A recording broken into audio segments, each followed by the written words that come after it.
ရှုစွာဘုရားသခင်ရဲ့ကျေးဇူးတော်ကိုချီးမွမ်းပါတယ်ခဲဆိုသောကာလဖြစ်တော်လဲပဲဘုရားသခင်ရဲ့ကျေးဇူးတော်ကကျမတို့ပေါ်မှာလုံလောက်တင်ကပိုးရှင်လျက်ရှိတယ်အထူးသဖြင့်ပါနော်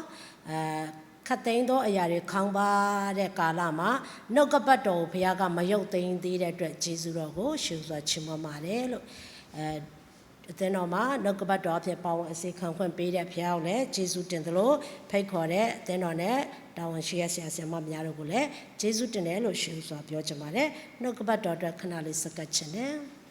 တမန်တရားအရှင်ဝိညာဉ်တော်ဘုရားနာမတော်သည်ဘုန်းကြီးပါစေတော်သားသမီးတို့အားကာလအမျိုးမျိုးကိုဖြတ်သန်းတဲ့အခါမှာမင်္ဂလာရှိပြီးတော့လူအပေါင်းတို့ကိုအကျိုးပြုံတာမကထာဝရဘုရားကလည်းသုံးလို့ရတော်သူဖြစ်အပ်တော်ငါတမန်တရားနဲ့သားသမီးတို့ကိုယေရှုပြုနေသောကြောင့်နာမတော်သည်ဘုန်းကြီးပါစေတော်အဖာဒီကနေ့လူအပေါင်းတို့နှုတ်ကပတ်တော်ကြားရပါမိကြောင်း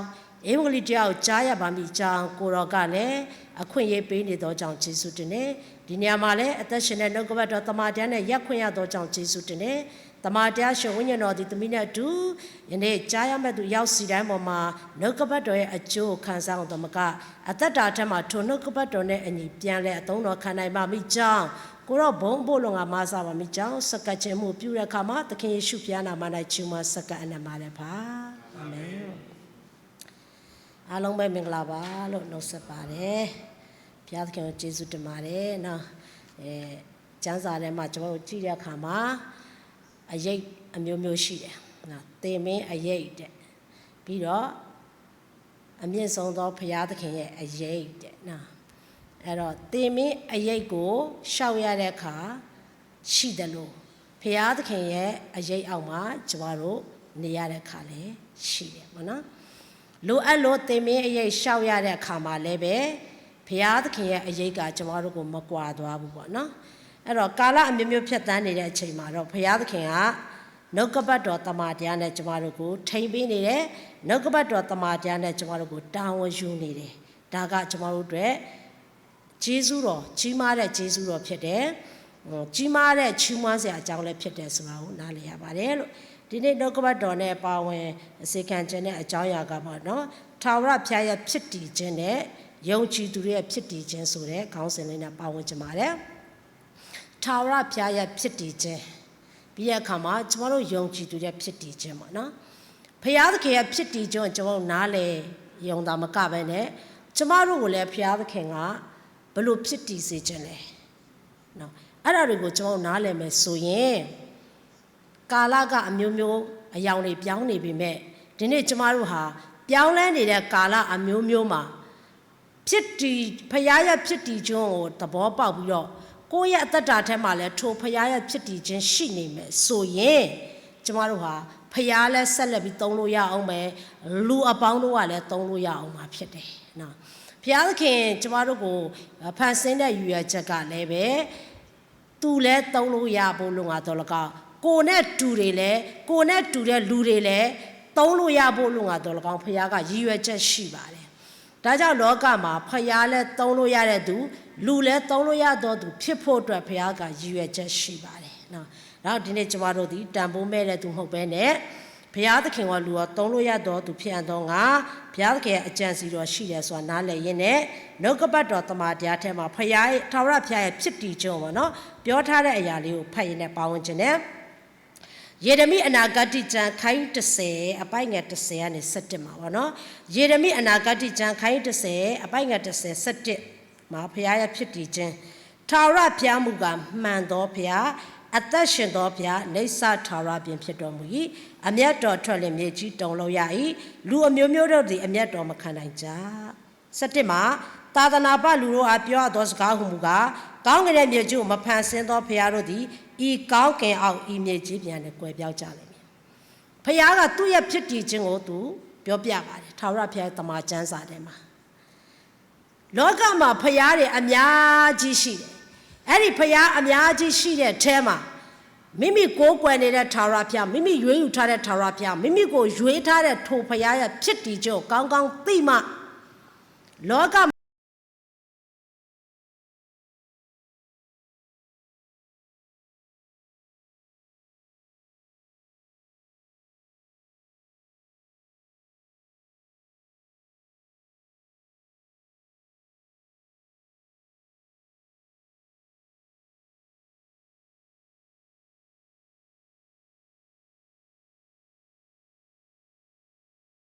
ဖြစ်ပေါ့ဖယားချင်းဖယားတွေကအတူတူပါပဲပြောတဲ့စကားကိုကျမတို့ကဘာဖြစ်လဲလက်မခံအောင်တာမကပဲနဲ့မတူချောင်းလည်းပြန်ပြောပြနိုင်မှာဖြစ်တယ်ဒီနေ့ကျမ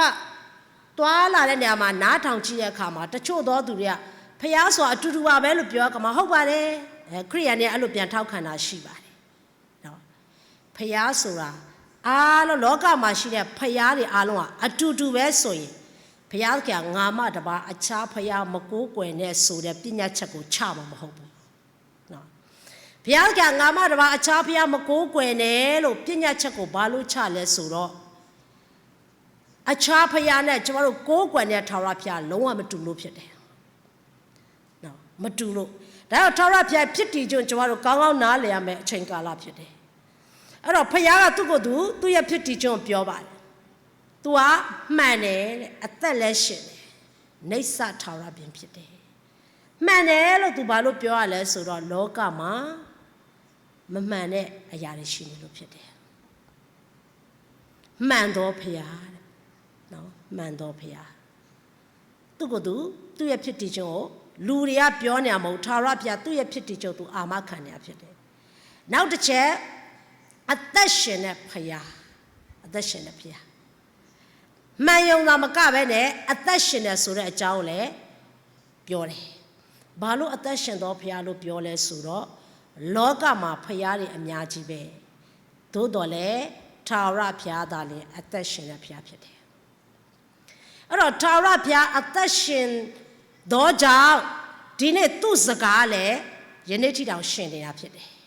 နောင်လည်းရှင်အောင်မှာဖြစ်တယ်အဲ့တော့အသက်ရှင်တဲ့ဘုရားလို့သူ့ကိုယ်သူဘာလို့ပြောလဲဆိုတော့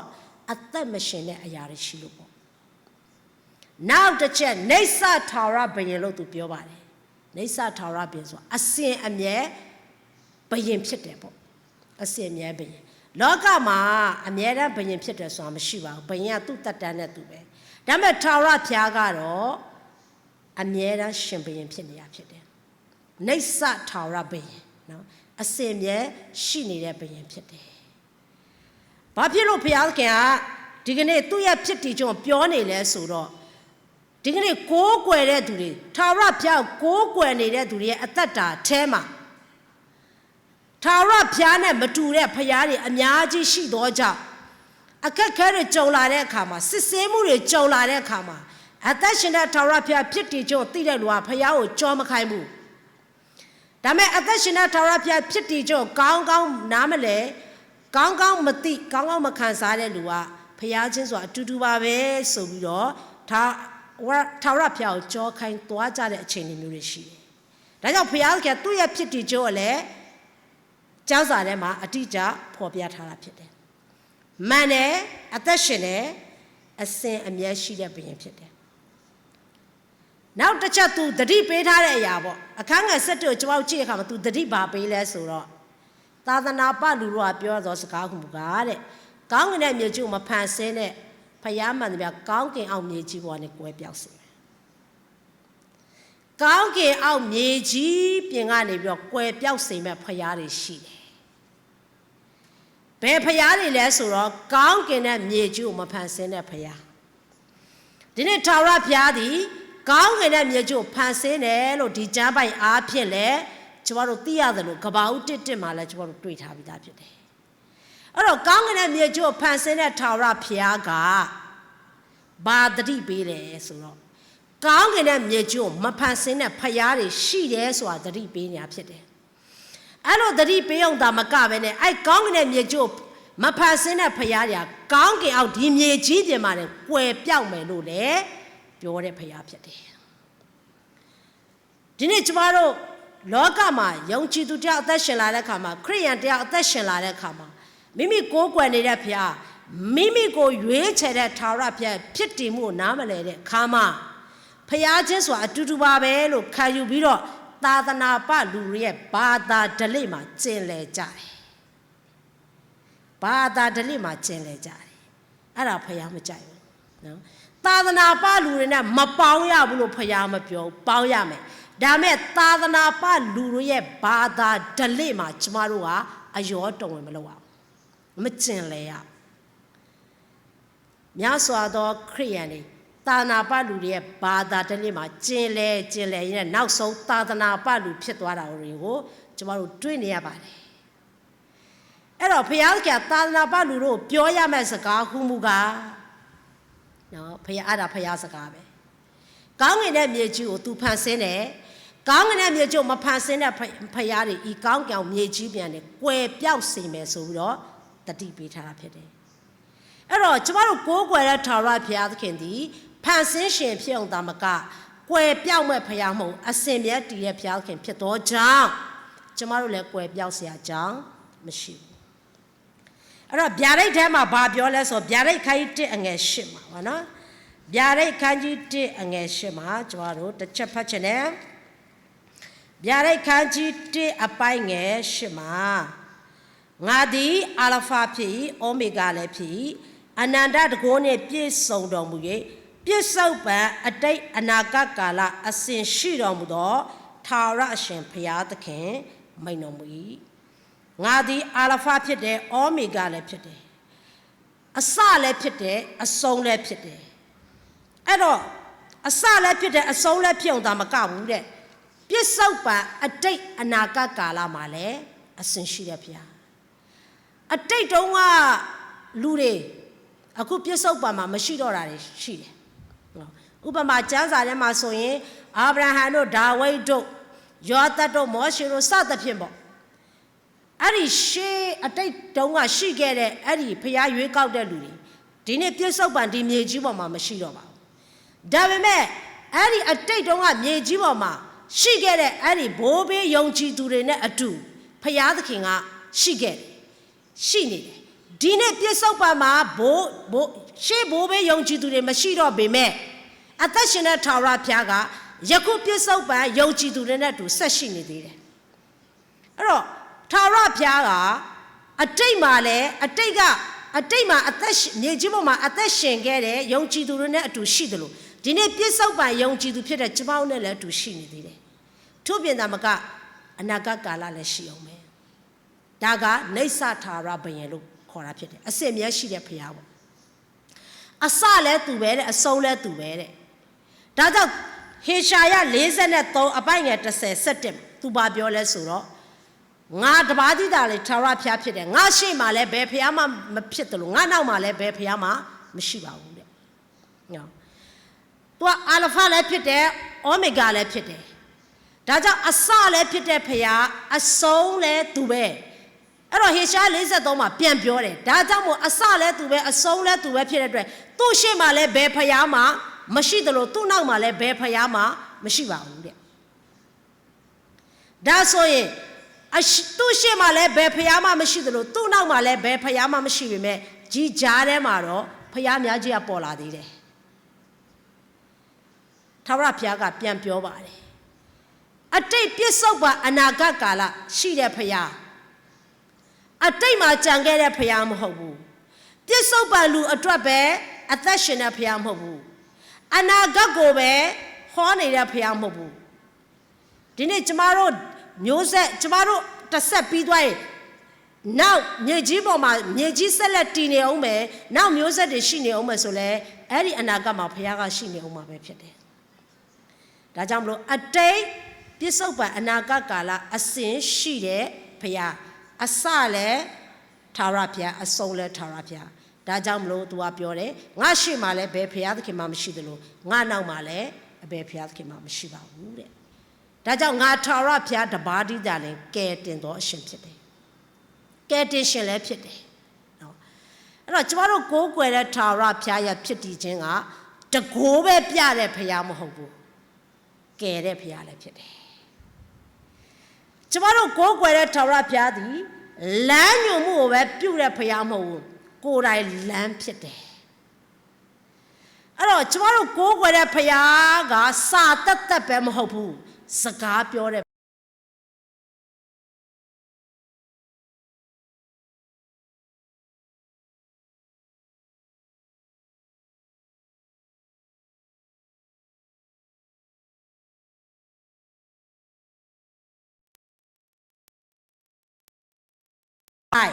ဒီနှုတ်ကပတ်တော်နဲ့အချိန်ယူသောသူတိုင်းက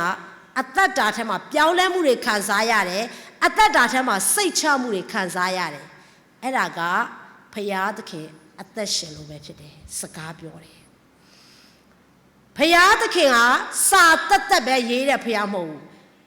ဒီနေ့တမန်တော်ကစကားဖြစ်တယ်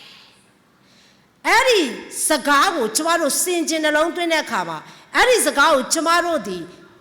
ဖတ်တဲ့အခါမှာအသက်တာထဲမှာထူးခြားမှုတွေခံစားရတယ်စိတ်ချမှုတွေခံစားရတယ်ပြောင်းလဲမှုတွေခံစားရတယ်ဘာကြောင့်လဲစာမဟုတ်လို့စကားဖြစ်လို့အသက်ရှင်တဲ့ထာဝရဘုရားသည်ကျမတို့ရဲ့အသက်တာထဲမှာစာပဲဖြစ်တာမဟုတ်စကားဖြစ်တယ်ဒါကြောင့်ဘုရားသခင်က तू ကသူ့ရဲ့ဖြစ်တည်ခြင်းကိုကောင်းကောင်းကြီးအာမခံထားတဲ့အတွက်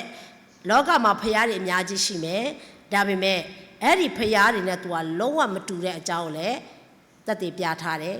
ဒီနေ့ထာဝရဘုရားယုံကြည်တဲ့ကျမတို့ယုံကြည်သူတွေကလည်းဖရားချင်းအတူတူပါပဲလို့လူတွေကပြောလာရင်ကျမတို့တွေက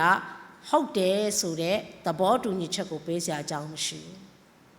အရင်တော့ကျမတို့လည်းနားမလဲဟုတ်တယ်နော်ဖရားချင်းဆိုတာအတူတူပါပဲ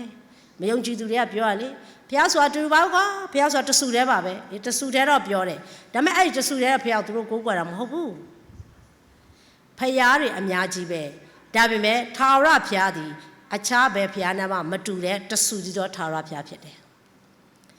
အဲ့ဒီထာဝရဘုရားအတိတ်ပြစ္ဆုတ်ပံအနာဂတ်ကာလအစဉ်ရှိနေတဲ့ဘုရားဖြစ်တယ်အမျက်တော်ထွက်လေမြေကြီးတုန်လှုပ်ရတယ်တဲ့ဘုရားကအမျက်တော်ရှိတယ်နော်ဒါကြောင့်ဘုရားကအမျက်တော်သူ့အထဲမှာရှိတယ်အဲ့ဒီအမျက်တော်သွားမနှိုးဖို့ပဲအရေးကြီးတယ်တခါလေကြိုက်ကျွန်တော်တို့ယုံကြည်သူတွေကဖရားသဘောကောင်းတယ်ဖရားမေတ္တာရှင်ဖြစ်တယ်ဆိုတာသိထားတော်လဲပဲဖရားအထဲမှာအမျက်တော်ရှိတယ်ဆိုတာကိုကျွန်တော်တို့ကမမေ့ဖို့တော့လိုတယ်အဲ့တော့ဖရားအမျက်တော်ရှိတယ်ဆိုတော့ကျွန်တော်တို့တွေကတတိမရှိတဲ့အခါမှာဖရားအမျက်ကိုသွားနှိုးဆော်လိုက်တဲ့အခါမှာဒီနေ့အမျက်တော်ခံရတယ်အမျက်တော်ခံရတဲ့အခါမှာခန္ဓာကိုယ်တွေမှာ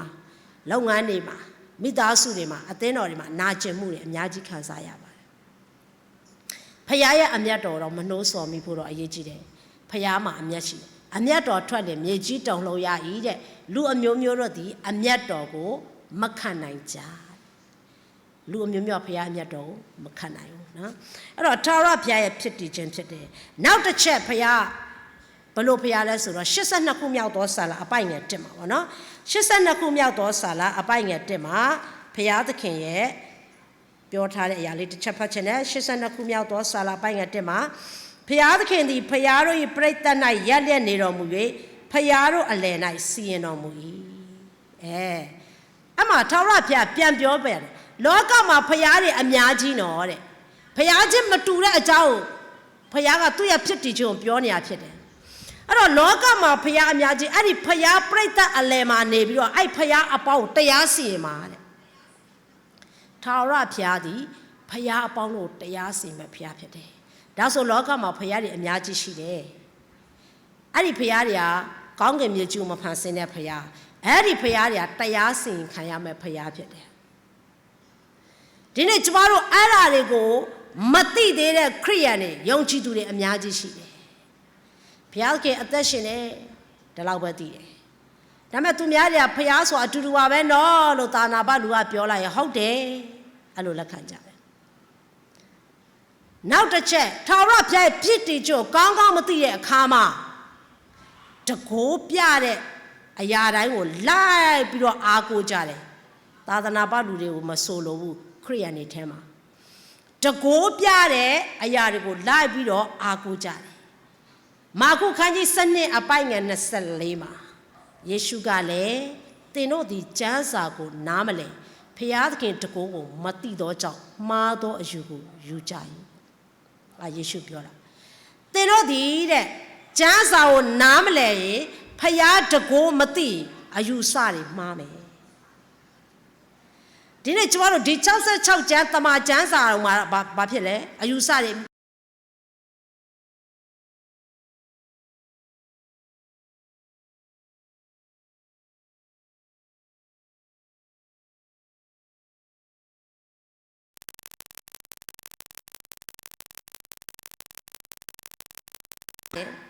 နော်တကိုးပြလိုက်အားကိုးရမယ်ဆိုရင် စာတန်ကိုလည်းကျွန်တော်တို့အားကိုးစရာဖြစ်သွားလိမ့်မယ်အခြားဖျားတွေလည်းတကိုးပြတယ်ဒါပေမဲ့ဖျားကဘာပြောလဲဖျားရဲ့တကိုးကောင်းကောင်းသိတဲ့လူဟာတဲ့ကျမ်းစာကိုတကယ်နားလည်ပြီးတော့ဖျားရဲ့တကိုးကောင်းကောင်းသိတဲ့လူကအယူဆတယ်မမှားဘူး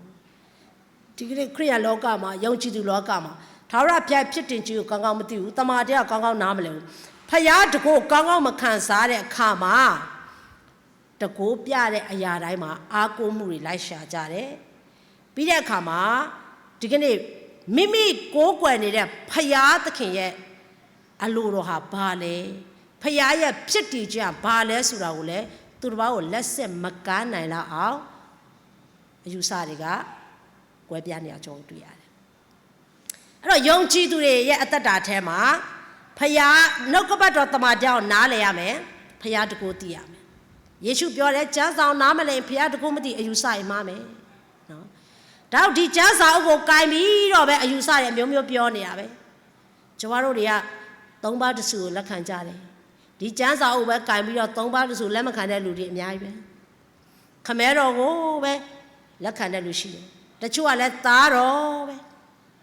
တချို့ကလည်းဝိညာဉ်တော်ပဲတချို့ယုံကြည်သူတွေခရိယန်တွေကြတော့လဲခမည်းတော်သားတော်သတ်ရှင်တော်ဝိညာဉ်တော်သုံးပါးတဆူတော့ယုံကြည်ပြန်တယ်သုံးပါးတဆူကိုယုံကြည်ပေမဲ့ဝိညာဉ်တော်ရဲ့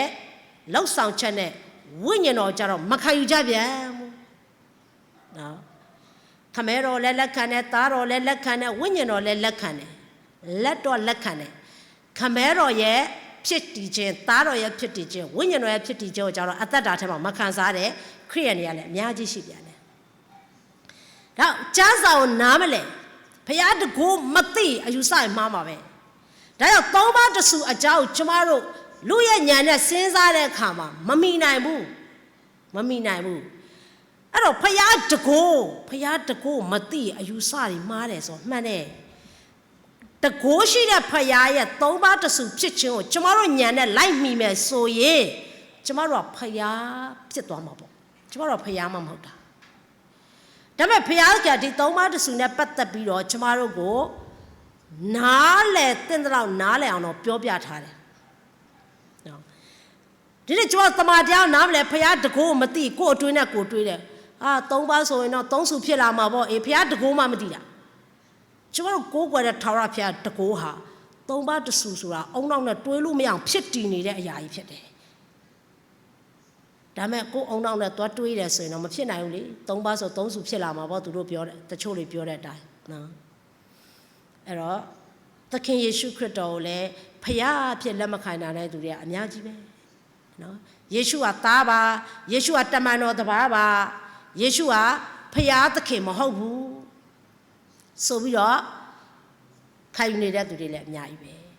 ဒါယေရှုကိုယ်တိုင်ပြောပြီးသားပဲကျမ်းစာကိုနားမလဲဖယားတကူမသိရင်မှားတဲ့အယူတွေယူမှာပဲယုံကြည်သူတွေအသက်တာထဲမှာလည်းပဲဖယားရဲ့တကူနှုတ်ကပတ်တော်နားမလဲတဲ့အခါမှာအယူဆတွေမှားပြီးတော့ဖယားနဲ့ဆန့်ကျင်တဲ့အရာတွေပေါ်မှာလက်ခံပြီးလုပ်နေတဲ့အရာတွေအများကြီးရှိပါတယ်ဒါနာဤစကားတွေပေါ်မှာရက်တည်ကြတယ်တမန်တရားမှာရက်မတည်ဘူးဘိုးဘေးတွေပြောတဲ့အရာကိုယ့်ရဲ့ဘိုးဘေးတွေပေါ့နော်ကိုယ့်ရဲ့အဖိုးဖွားကိုယ့်ရဲ့ဒီဘိုးဘေးတွေကပြောခဲ့တဲ့ဒါနာဤစကားဆိုကျွန်တော်တို့အတကုံမှတ်ထားတယ်ဒါမဲ့ထာဝရဘုရားရဲ့တမန်တရားကြတော့ကျွန်တော်တို့မမှတ်ထားဘူးဘုရားရဲ့တမန်တရားကကျွန်တော်တို့ကိုအကျိုးပေးတယ်နော်အဲ့တော့ထာဝရဘုရားကသူ့ရဲ့ဖြစ်တည်ခြင်းကိုပြောပြထားတယ်ကာလတွေကဆိုးရုပ်လာပြီ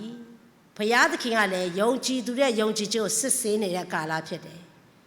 ဘုရားရဲ့ဖြစ်တည်ခြင်းကိုကောင်းကောင်းနားမလည်ပဲနဲ့အဲ့ဒီဘုရားရဲ့ဖြစ်တည်ခြင်းမှာကိုယ့်ရဲ့အသက်တာမတည်ဆောက်ဘူးဆိုရင်ကာလအခြေအနေလိုက်ကျမတို့ရမှာဖြစ်လဲအသက်တာကပို့ပြီးဆိုးရုပ်သွားเสียအကြောင်းတွေမြင်အောင်နေရတယ်တချို့ကပို့ပြီးဆိုးရုပ်သွားတယ်ဘုရားနဲ့မသွားတော့နော်ဘုရားနဲ့မသွားတော့ယောသရဲ့အသက်တာထဲမှာသူဒီလဲခံစားချက်မကောင်းတဲ့ကာလကျသူဖြတ်တန်းရပါတယ်သူဖြတ်တန်းရတဲ့ကာလကခံစားကြည့်တဲ့အခါမှာကောင်းလားဆိုတော့မကောင်းပါဘူးဒါပေမဲ့ခံစားချက်မကောင်းတဲ့ကာလကိုယောသကဘာနဲ့ဖြတ်တန်းလဲဆိုတော့ဖယားသခင်နဲ့ဖြတ်တန်းတာဖြစ်တယ် ဒါကြောင့်ဖယားခင်နဲ့ဖြတ်တန်းတဲ့ယောသက်ခံစားချက်မကောင်းတဲ့ကာလကြီးမှာဘဝမပြတ်သွားဘူး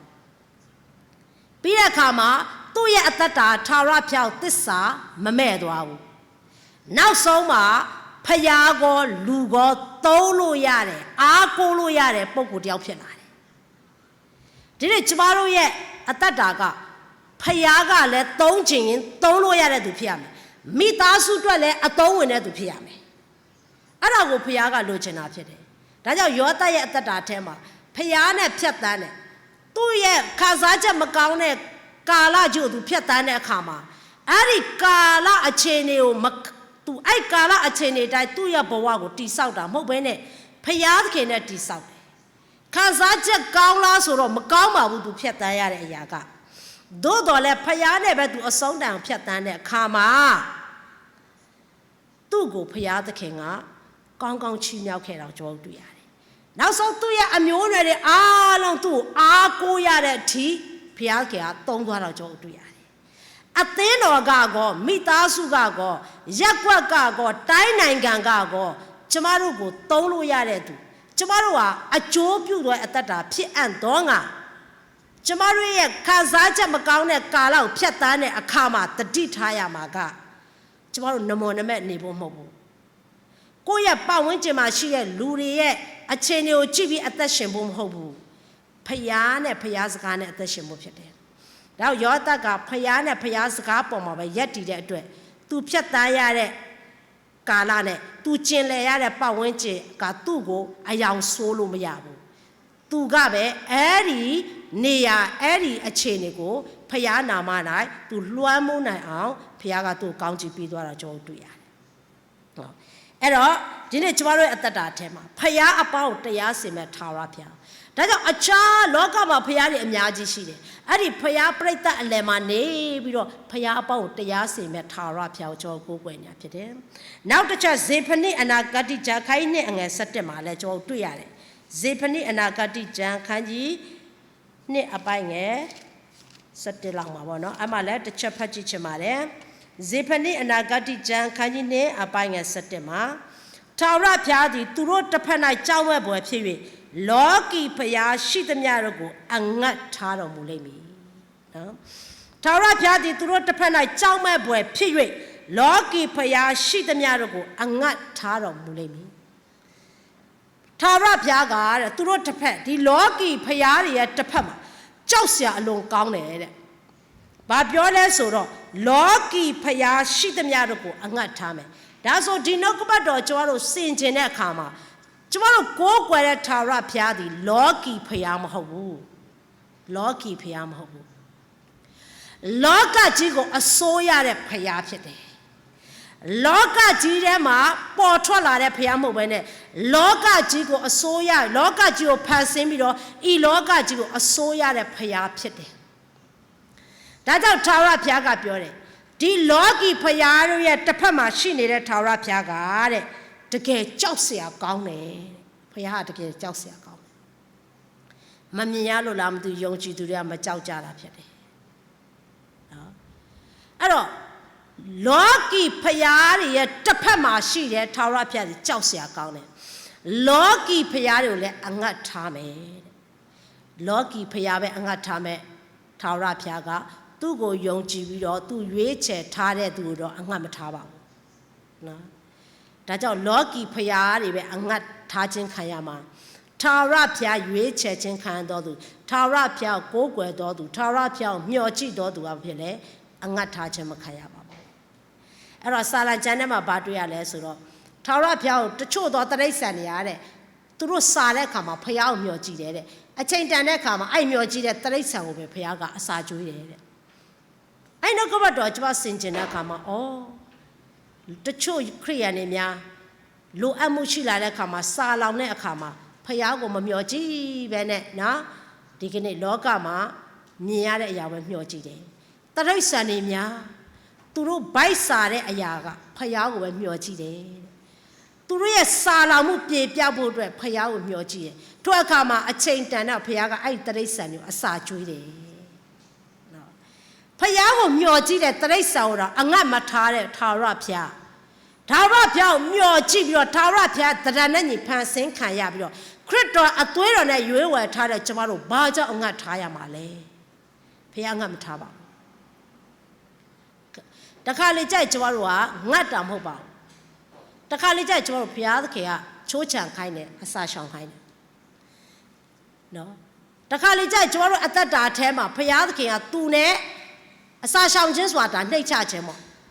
တခါလေကြိုက်ကျမတို့က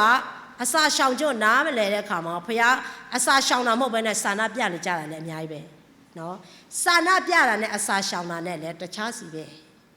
ကျမတို့တွေကစာနာပြနေမှာမဟုတ်ဘုရားကိုအစာရှောင်နေဆိုတာနှိမ့်ချ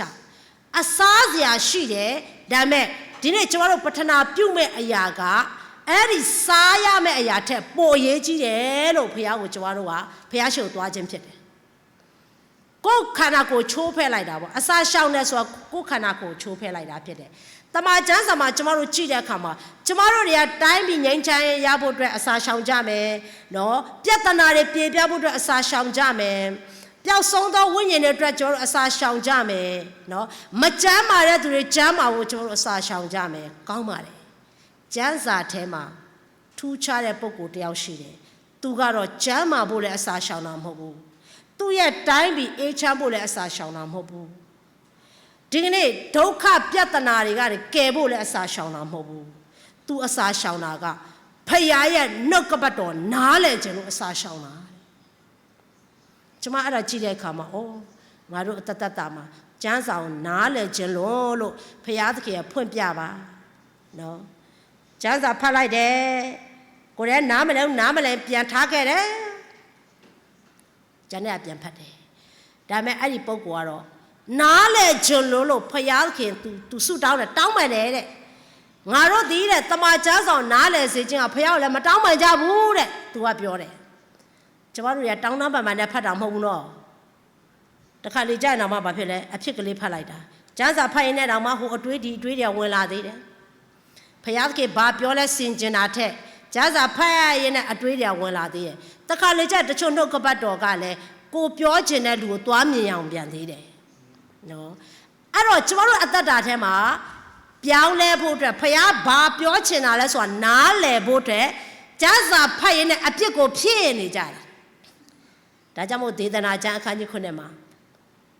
ဘာပြောလဲဆိုတော့ကောင်းသောအကျင့်ကိုတဲ့အပြစ်မပါပဲပြုနိုင်တဲ့သူတော်ကောင်းမြေကြီးပေါ်မှာတရားမှမရှိဘူးတဲ့မှန်တယ်ကျမ်းစာဖတ်ရင်လည်းတော့အပြစ်ဖြစ်နေတာကိုကလေတခါလေးကြိုက်နော်တခါကြိုက်လဲဒေသနာနားထောင်ရင်းနဲ့အပြစ်ဖြစ်နေဘာကြောင့်လဲနှုတ်ကပတ်တော်ကြားရဖို့အတွက်ကိုယ်ဖျားခွင့်ရေးပေးနေတဲ့အချိန်မှာဒီနှုတ်ကပတ်တော်ဟိုလူကြီးကြားရရင်တော့သူနဲ့ပိုတင့်တော်တယ်လာသေးတယ်ကိုနဲ့တင့်တော်လို့ကိုကြားရတယ်လေ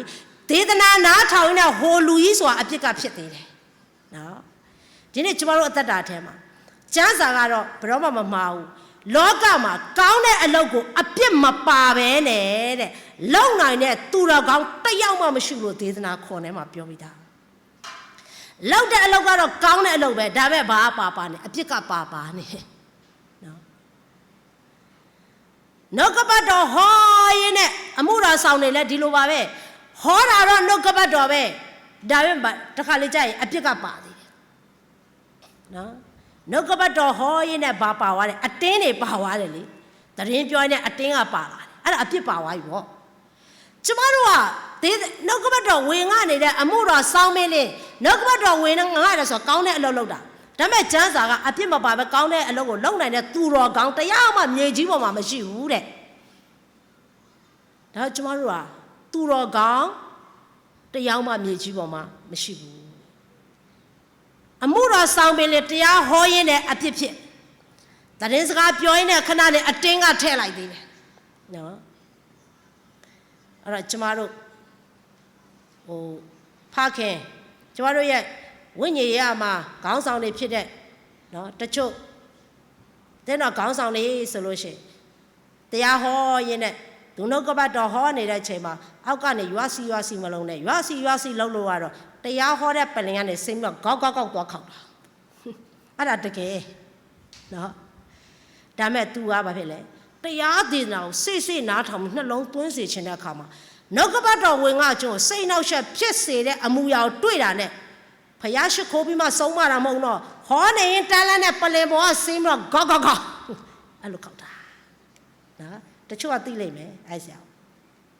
ပြောချင်တာကဒီကနေ့သူ့ရဲ့စိတ်စေတနာကောင်းတယ်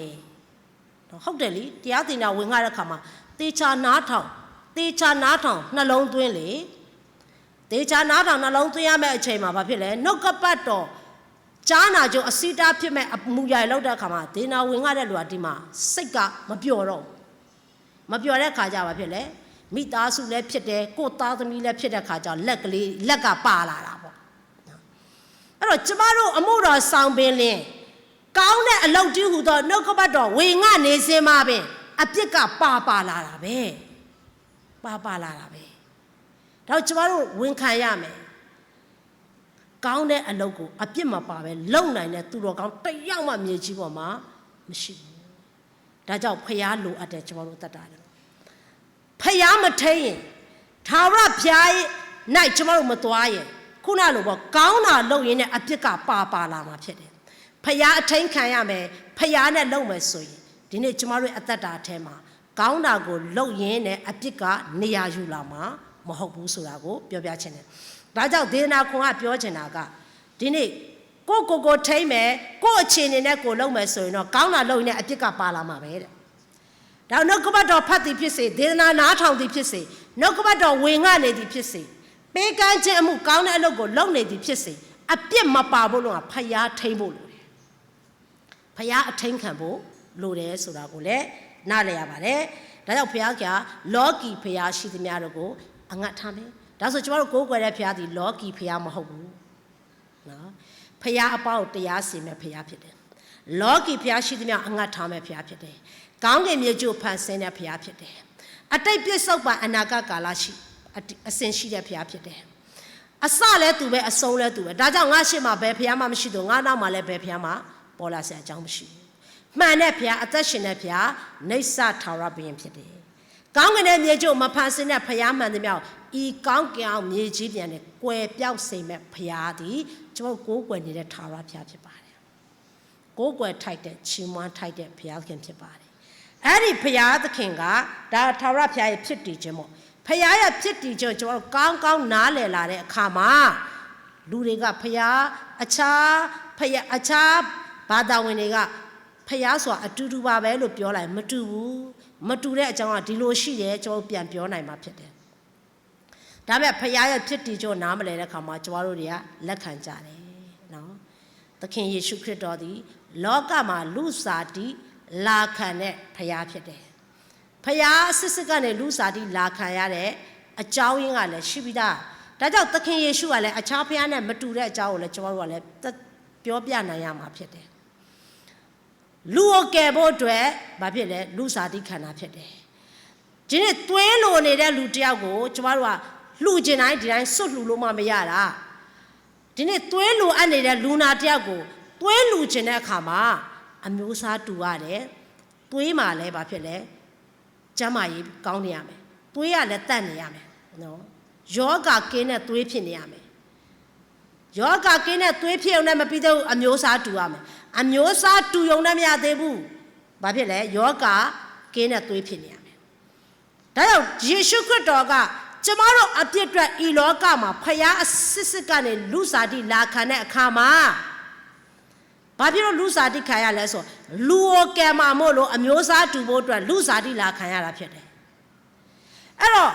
လူချင်းအမျိုးအစားတူသွားပြီလူချင်းအမျိုးအစားတူသွားတဲ့ယေရှုခရစ်တော်အမျိုးအစားတူယုံနဲ့ကျမတို့ကိုသူ့ရဲ့အသွေးလှူလို့မရသေးဘူးသူ့ရဲ့အသွေးမှာဘာဖြစ်လဲအပြစ်ကင်းမှလှူလို့ရမှာဖြစ်တယ်ဒါကြောင့်ယေရှုခရစ်တော်ကားတိုင်တင်တဲ့အခါမှာစစ်ဆေးတဲ့အခါမှာအပြစ်တစ်စုံတရာမှမတွေ့ရအောင်ယေရှုခရစ်တော်ရဲ့အသွေးသည်တန်ရှင်းတဲ့အပြစ်ကင်းတယ်ယေရှုခရစ်တော်ဒီကျမတို့လူသားတို့လာကယ်ဖို့လာတဲ့အခါမှာအမျိုးအစားတူမှကယ်လို့ရတာဖြစ်တဲ့အတွက်ဖျားကနေလူအဖြစ်သူပြောင်းတဲ့အခါမှာအမျိုးအစားတူသွားပြီဒါကြောင့်ယေရှုလာခဲ့တယ်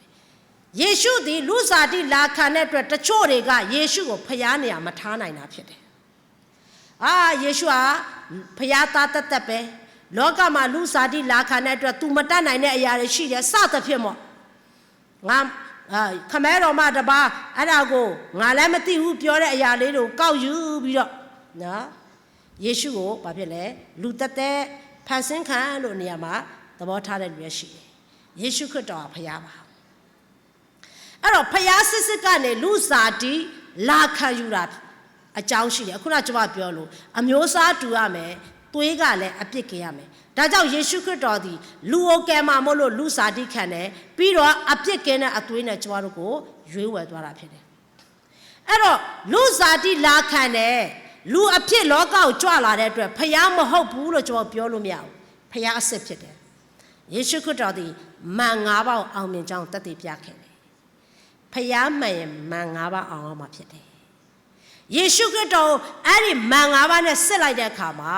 ဖျားစစ်ဖျားမှန်ဖြစ်ကြောင်းတသက်ပြတယ်နံပါတ်1ကိလေသာမှန်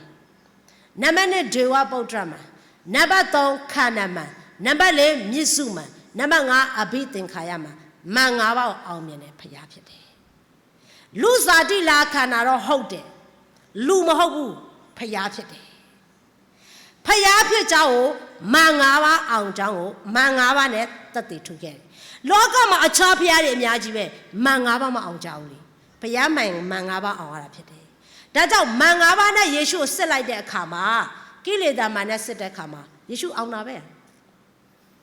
မွေးလာတော့ကလောကမှာလူစားတိခံဖို့လူလောကကိုကြွလာတဲ့အခါမှာယနေ့ကိလေသာမှန်မပါပဲနဲ့တရှင်သောဝိညာဉ်တော်တကိုးနဲ့ပရိသေတွေယူခဲ့တာပဲလေစာရန်ပင်လင်း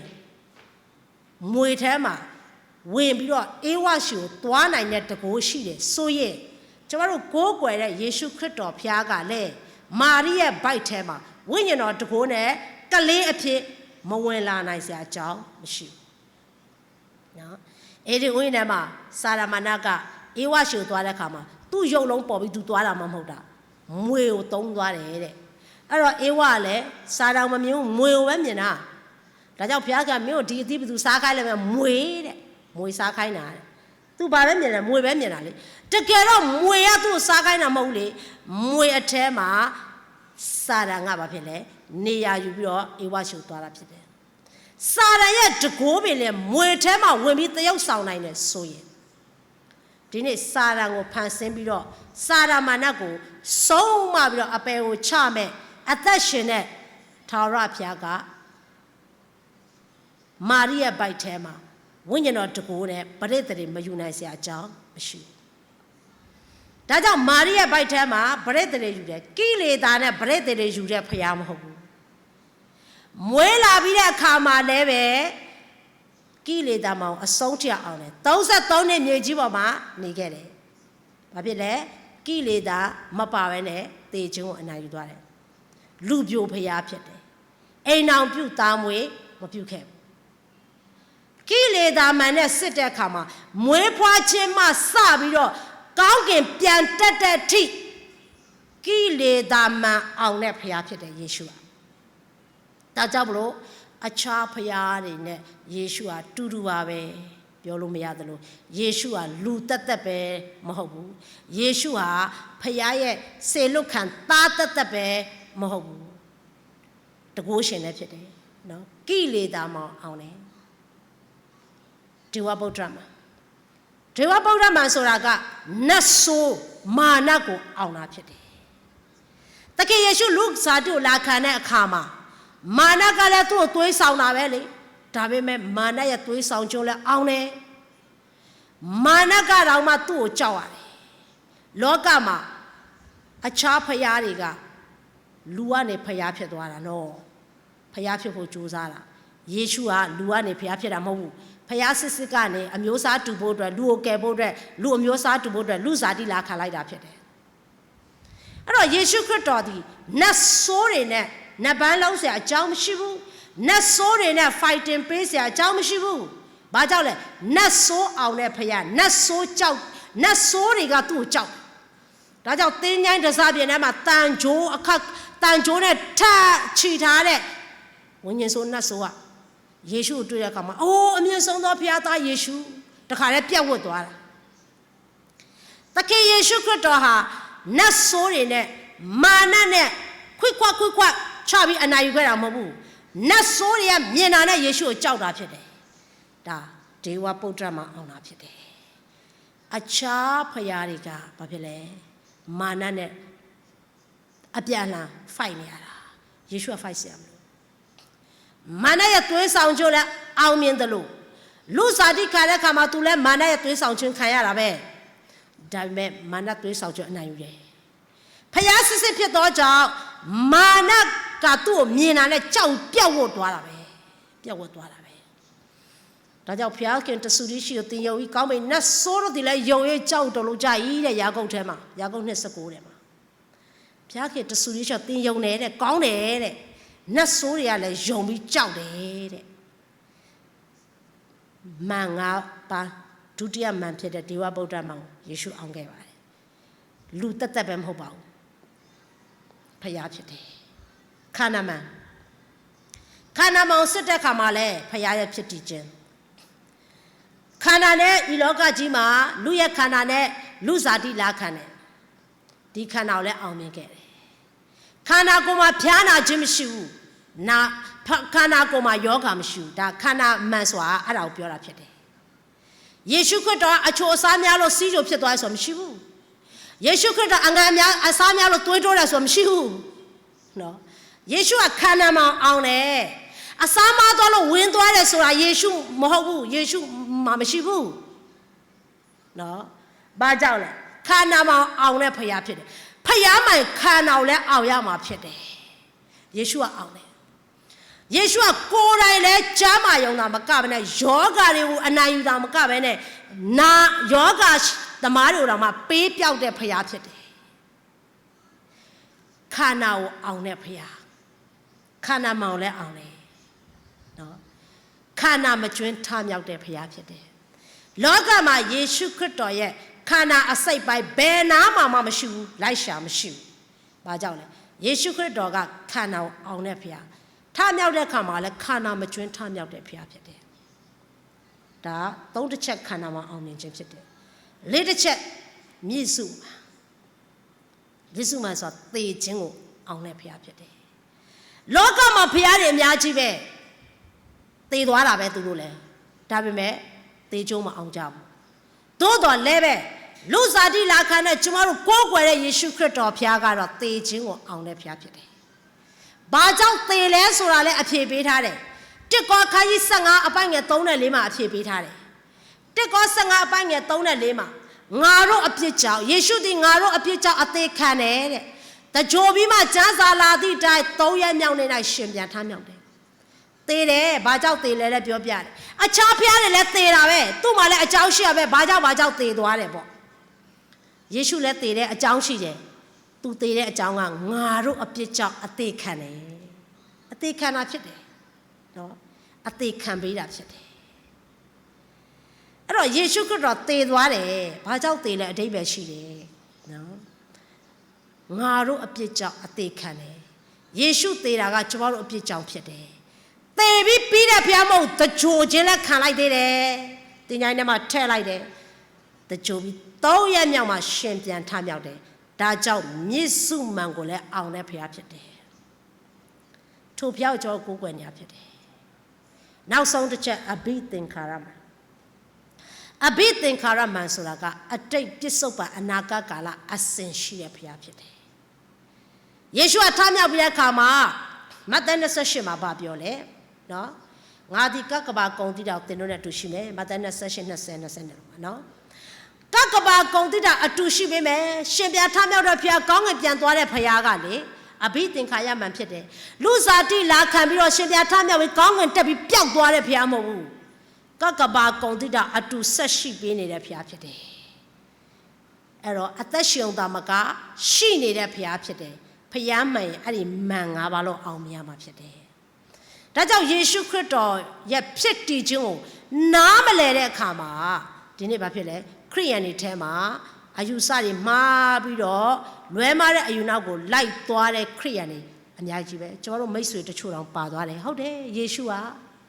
သားပဲဖန်ဆင်းရှင်မမဟုတ်တာလောက်တာနော်ယေရှုရဲ့ဖြစ်တည်ခြင်းသိမှမသိတာယေရှုလူစားတိလာခန္ဓာကလည်းဒီကနေ့ကျမတို့လူတွေကိုကယ်ဖို့အတွက်အမျိုးသားတူဖို့လူစားတိလာခန္ဓာဖြစ်တယ်လူစားတိလာခါယုံနဲ့ယေရှုဟာဖျားမဟုတ်ဘူးဆိုတာ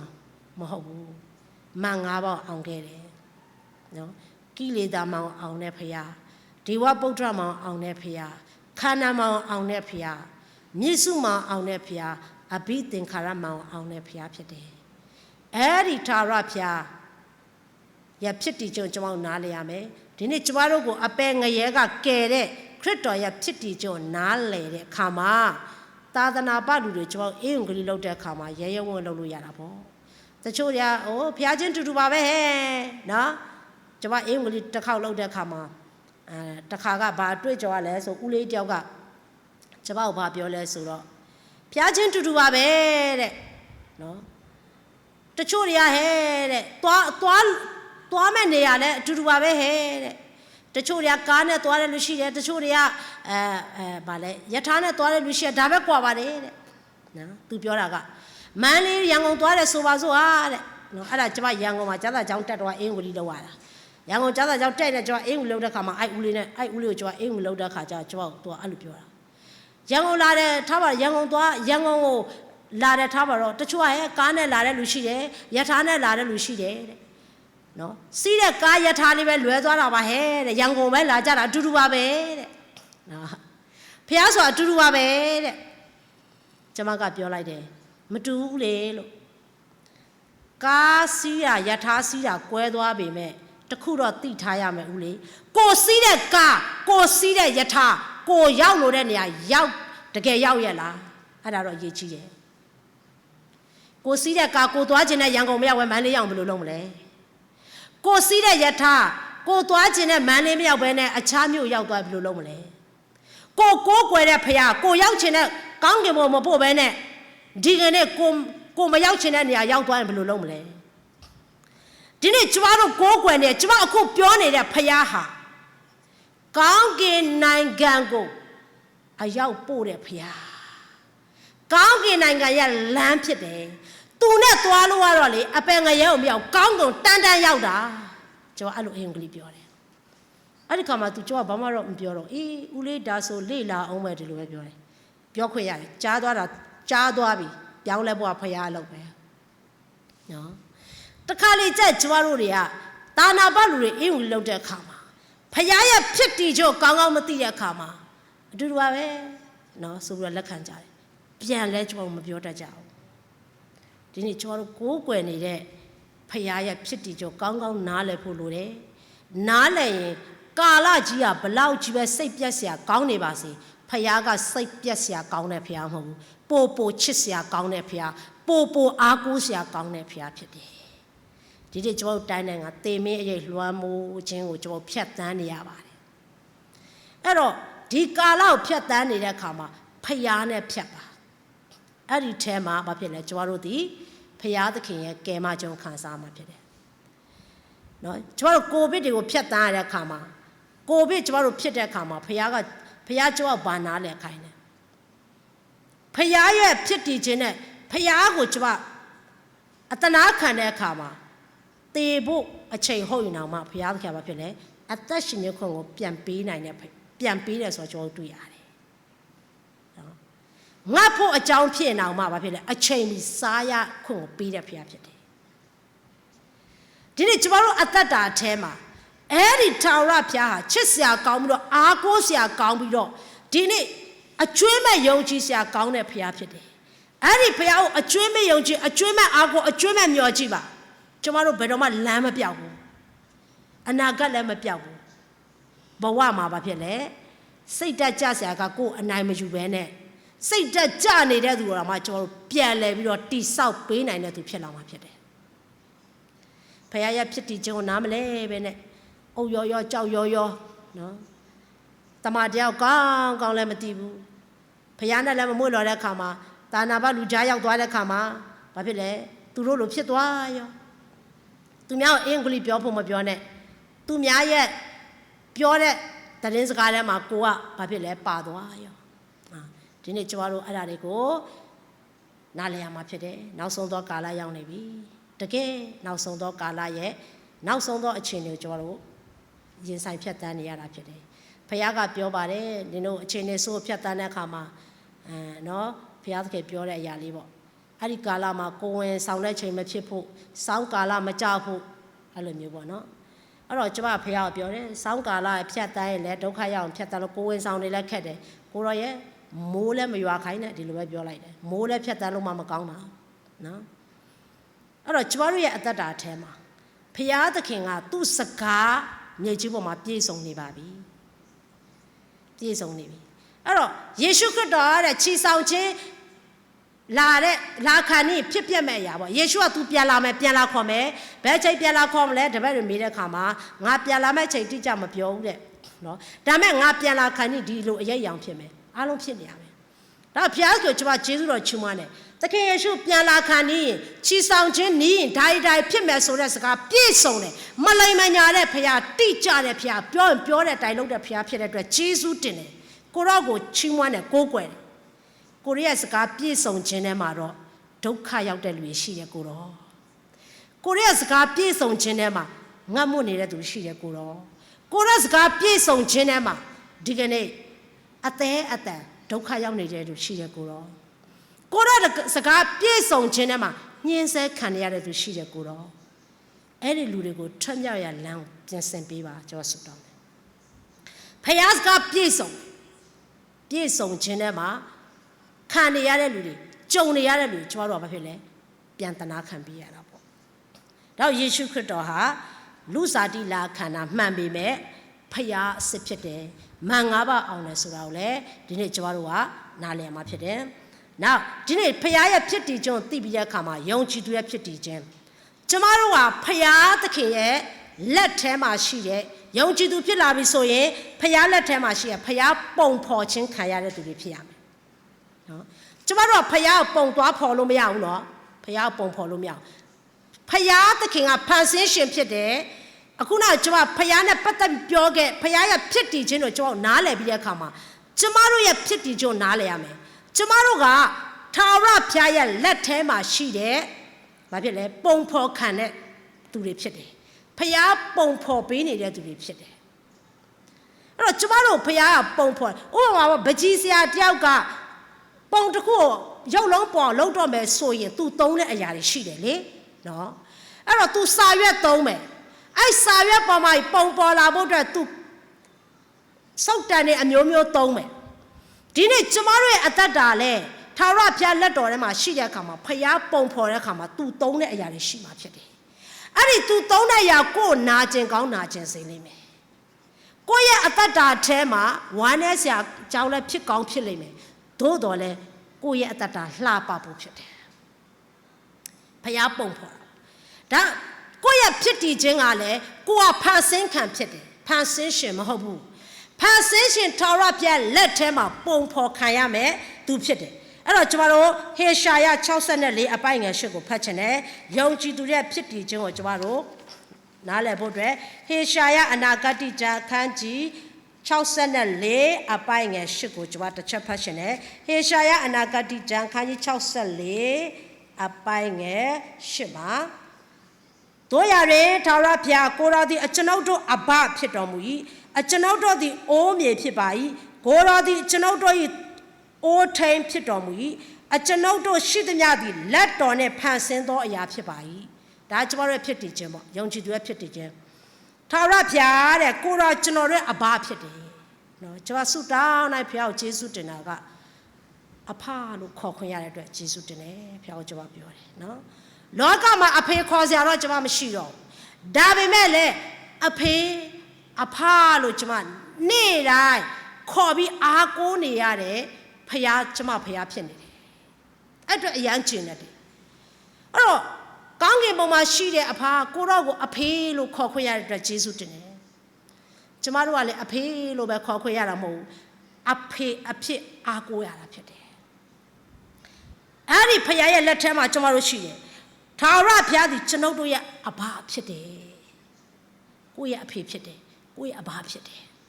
Pido Tara Piaha, tomorrow all time shitty. Tomorrow the Payaye, let him ashira, all me shitty. We are Pitty Jenna, Coco Naliami. Didn't tomorrow the Paya let him ashire, near pity, all me pity. Near you, Kaukami tomorrow passing care Pia. Digging a young Jidu at that hour. Pia King are 2 let him ashire, all me a kind to your pong paw being it. Didn't you Piataya de Cala, tomorrow pong pond the Abati Calama Pong Pomle. Say Piasia pong pomala. Pia the King Chimwajin Kaya pong pomala. Pia Gatti Cala natural pong pona. No? Error. Dima Babiole, tomorrow, Janodo Shidnadi, let on a passing or yapide. Payaya let on a passing candidate. Tomorrow, a pa, a pale cornea payaha, all tainted. A pale cornea tomorrow, all me pity. All me di, dine me webpit doja, all pilla polunga, pong poaching kaya. Nina mea, all me. No, Omi, all of them ye bo. Ye jira, all of Yara Mobu. All of Yara me tatashi. Didn't tomorrow the Pong Paulo Yara me. Omi. That's all Tama me Mobu, Pong Paulo Yara me pite. Ero, Pong Paulo Yara me pite tomorrow the Batu let him a Pong Paul Kayam lesuro. Tomorrow a balu corny that Payala Tema Pong Paul Kayama pite. Piaka tomorrow pomponia. Na Jimura Shileme pompore kama. One engine is Shileme.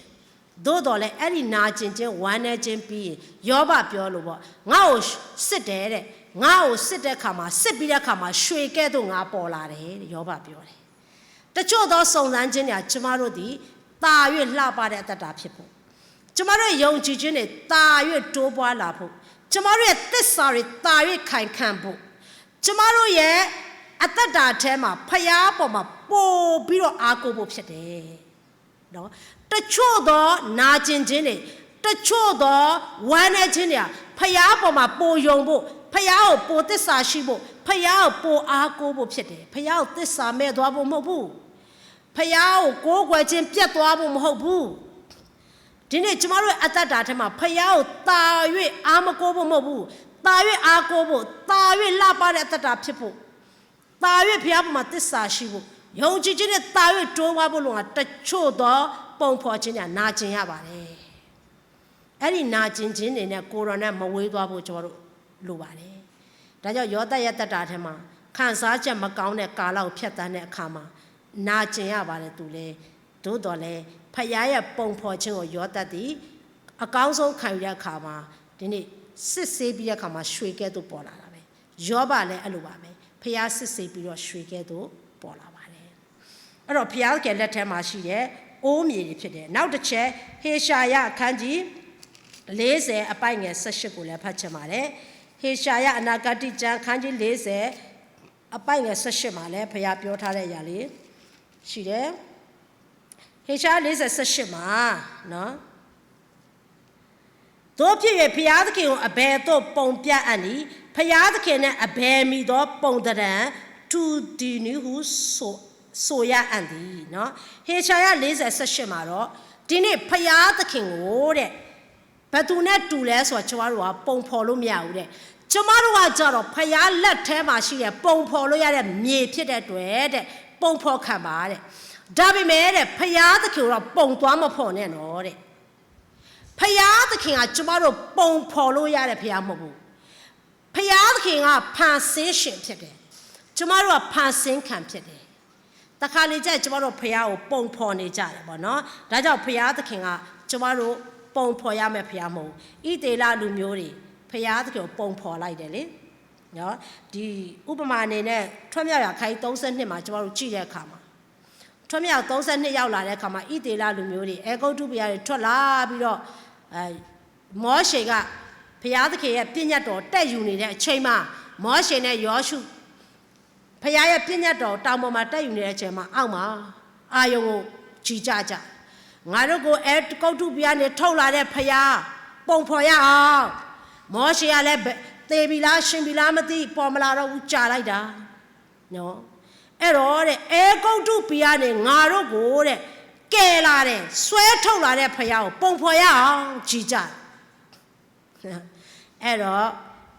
အာယုံကလည်းကဲနင်တို့မှရှိရရွှေတွေချွတ်လိုက်ပေါ့အဲ့ဆိုတော့ရွှေတွေချွတ်ကြတယ်ရွှေကိုအရေးကြိုလိုက်တယ်ဣသေလလူမျိုးတွေသူတို့ကိုကုတ်ထုပြားနေခေါ်ထုတ်လာတဲ့ဖယားကိုပုံဖော်လိုက်တာဘာရုပ်ထွက်လဲဆိုနွားရုပ်ကြီးထွက်သွားတယ်နော်ဖယားကိုပုံမဖော်နဲ့ဖယားကိုပုံဖော်ရင်အမျက်တော်ခံရအယုတ်ကြီးထွက်လာတယ်ဖယားကိုပုံဖော်တယ်တဲ့နော်ငါတို့ကိုကုတ်ထုပြားနေခေါ်လာတဲ့ဖယားဆိုပြီးတော့ဖော်လိုက်တာရွှေရွရေကြိုးပြီးတော့ပုံဖော်လိုက်တာနွားရုပ်ကြီးထွက်လာတယ်ဒါကြောင့်ဖယားကပြောတယ်ဖယားသခင်ကိုဘယ်တော့ပုံပြအပ်ရနေဖယားကိုပုံဖော်လို့မရဘူးကျွန်တော်တို့ကဒါဖယားရဲ့ပုံဖော်ခြင်းကိုခံရမှာဖြစ်တယ်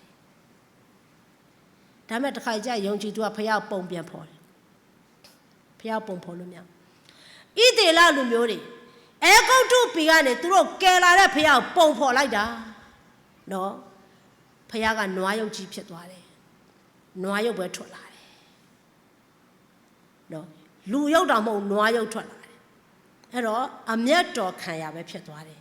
ဖယားကိုကျွန်တော်တို့ပုံဖော်လို့မရဘူးအဲ့တော့ဟေရှာယအဲ့ဒီ40အပိုင်ငယ်25မှာလဲပေါ့နော်ပြန်အဲ့ဒါပဲထပ်ပြောတယ်ငါကိုအဘယ်သို့ပုံပြရနီငါသည်အဘယ်သူနဲ့တူရအပ်ဤတတ်ရှင်တော်ဖယားမေးတယ်ငါ့ကိုဘယ်လိုပုံပြမငါဘယ်သူနဲ့တူလဲအဲ့တော့ဣသေလတွေလှုပ်လိုက်တာမှထာဝရဘုရားနွားနဲ့ကိုတူသွားတော့တာပဲနော်ငါတို့ကိုကုတ်ထုပြားနေခေါ်လာတဲ့ဖယားကယ်လာတဲ့ဖယားပုံဖော်ပေးပါအာယုံကလည်းဘာဖြစ်လဲနားတွေကညီလူတွေကသိန်းနဲ့ချီတဲ့လူတွေဆိုတော့နားညီလာပြီစိတ်လည်းရှုပ်စိတ်ရှုပ်နားတွေညီလာတဲ့ခါမှာအာယုံလည်းမခံနိုင်တော့တဲ့ခါမှာကဲရွှေအရွေကြိုပြီးတော့ပုံဖော်လိုက်တာဘုရားကပြောတယ်အဘယ်သူနဲ့တူရအပ်နေငါ့ကိုမင်းတို့ဘယ်လိုပုံဖော်မလဲဘယ်သူနဲ့တူအောင်ဖော်မလဲဣသေလလူမျိုးပုံဖော်လိုက်တာဘုရားကိုဘာနဲ့သွားတူလဲနွားနဲ့သွားတူတယ်အဲ့ဒါအရန်နဲ့ဘုရားကို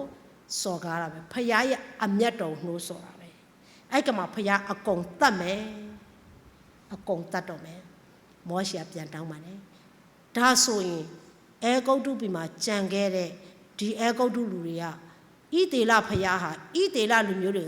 တတ်ဖို့ဒီကနေခေါ်ထုတ်သွားတာပဲလို့ကိုတော့ကိုမသိပဲပြောကြလိမ့်မယ်သူတို့ရဲ့စော်ကားခြင်းတော့ကုတ်ထုတွေကမမြင်ဘူးသေသွားလို့သတင်းကြားရင်တော့သူတို့ဖယားသူတို့တတ်ဖို့ခေါ်ထုတ်သွားတယ်သတင်းဆိုကြီးထွက်လိမ့်မယ်တခါလေကြိုက်ကိုယ့်ရဲ့မှားယွင်းခြင်းကိုလူတွေမမြင်ဘူးကိုယ့်ဖယားဆုံးမခြင်းပဲလူတွေကမြင်တာဖြစ်တယ်ဖယားသခင်ဒီအတလွတ်ကြီးအမျက်ထွက်တဲ့ဖယားမဟုတ်ဘူး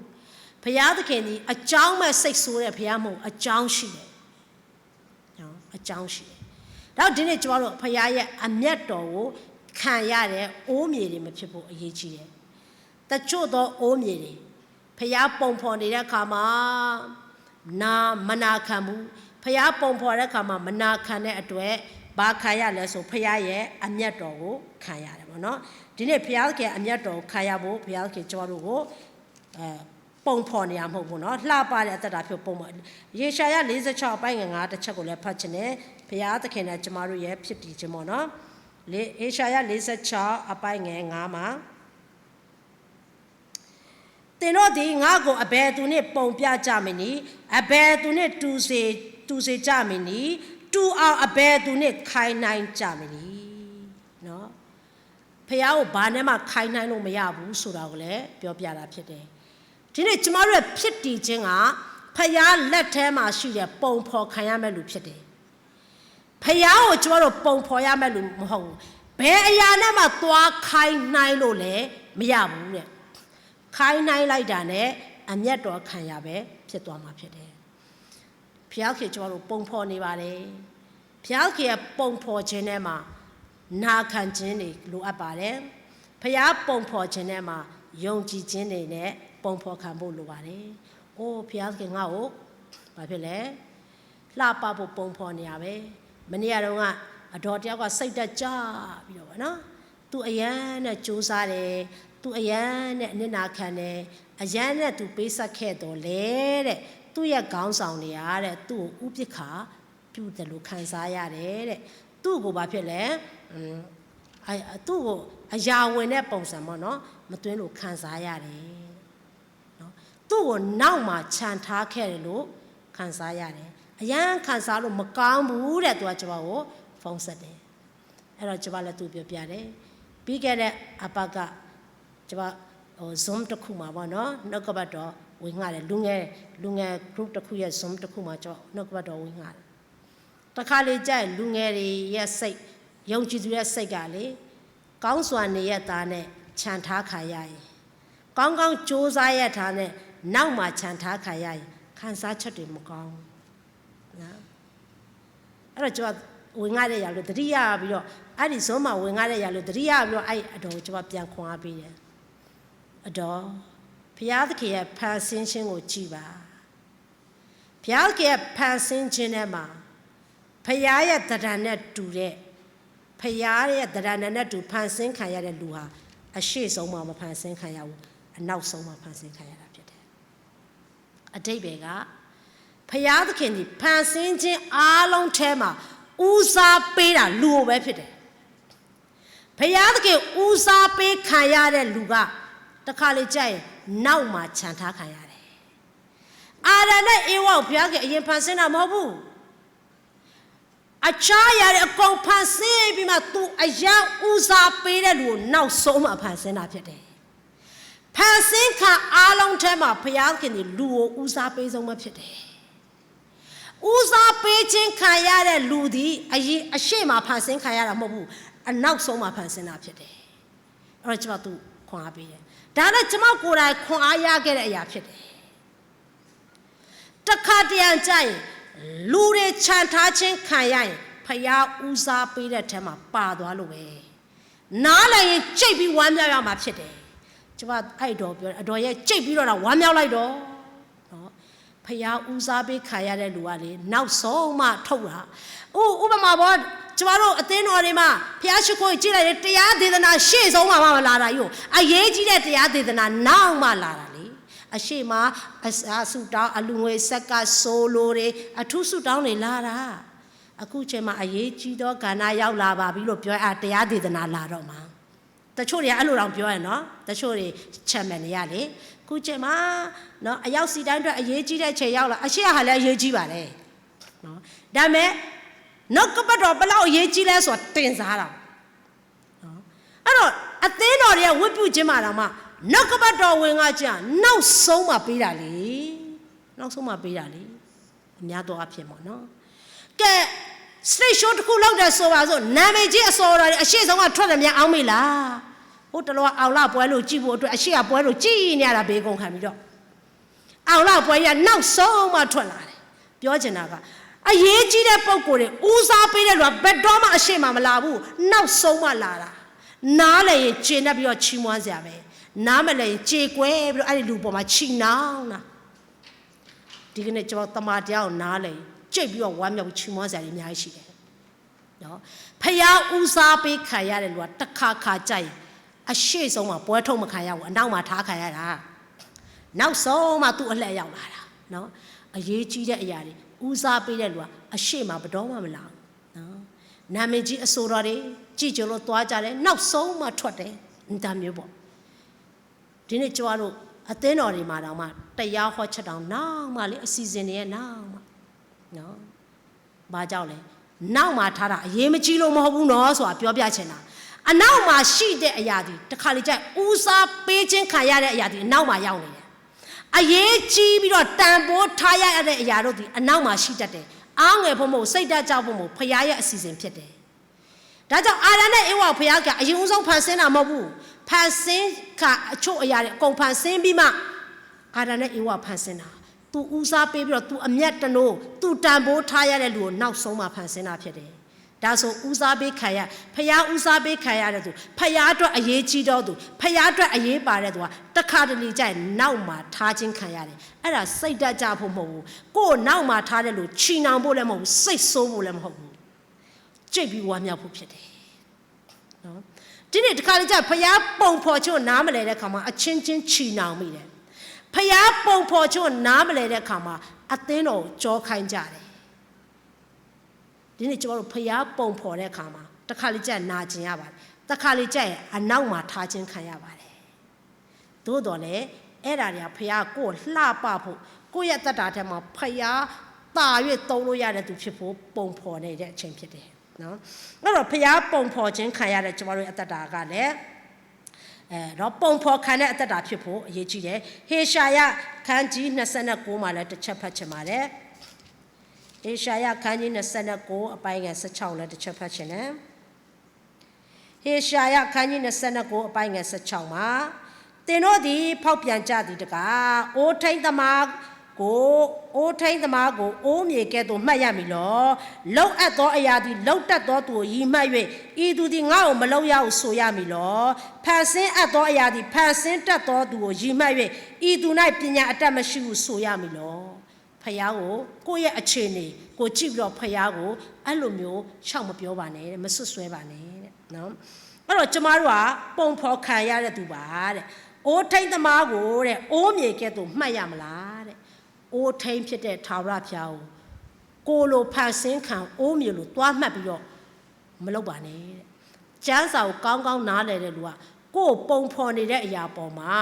သဘောပေါက်ရင်ကြိတ်ပြီးဝမ်းမြောက်တယ်ကြိတ်ပြီးကျေးဇူးတော်ချီးမွမ်းတယ်နားမလဲခင်မှာခဏခံစားမယ်နားမလဲခင်မှာခဏဝမ်းနေမယ်ဒါပေမဲ့နားလည်လာရင်ဝမ်းမြောက်ခြင်းနဲ့ချီးမွမ်းစရာအကြောင်းတွေပဲဖြစ်တယ်နော်အဲ့တော့ဒီနေ့အိုးထိန်သမားကိုအိုးမြေကဲ့သို့မမှတ်ပါနဲ့တဲ့လှုပ်အပ်သောအရာသည်လှုပ်တတ်သောသူကိုရည်မှတ်၍ဤသူသည်ငါ့ကိုမလှုပ်အောင်ဆိုရမလားငါ့ကိုဘုရားအဲ့လိုပုံမဖော်နဲ့လို့ပြောစရာအကြောင်းမရှိဘူးတဲ့ဘုရားကကျမတို့ကြိုက်တယ်လို့ပုံဖော်မှာပဲတဲ့နော်ကဘာမြေကြီးကိုလည်းကျမတို့ကလေဘုရားခင်မြန်မာနိုင်ငံပုံဒီလိုလေးဆွဲနော်ဒီလိုလုံနော်ပြောလာမဟုတ်လေဘုရားပုံဖော်ထားတာကဘုရားပုံဖော်တဲ့အတွက်ကျမတို့မြန်မာနိုင်ငံကဘူးသီးကျော်လို့ဘာလို့လှပနေပေါ့ပြောချင်တာ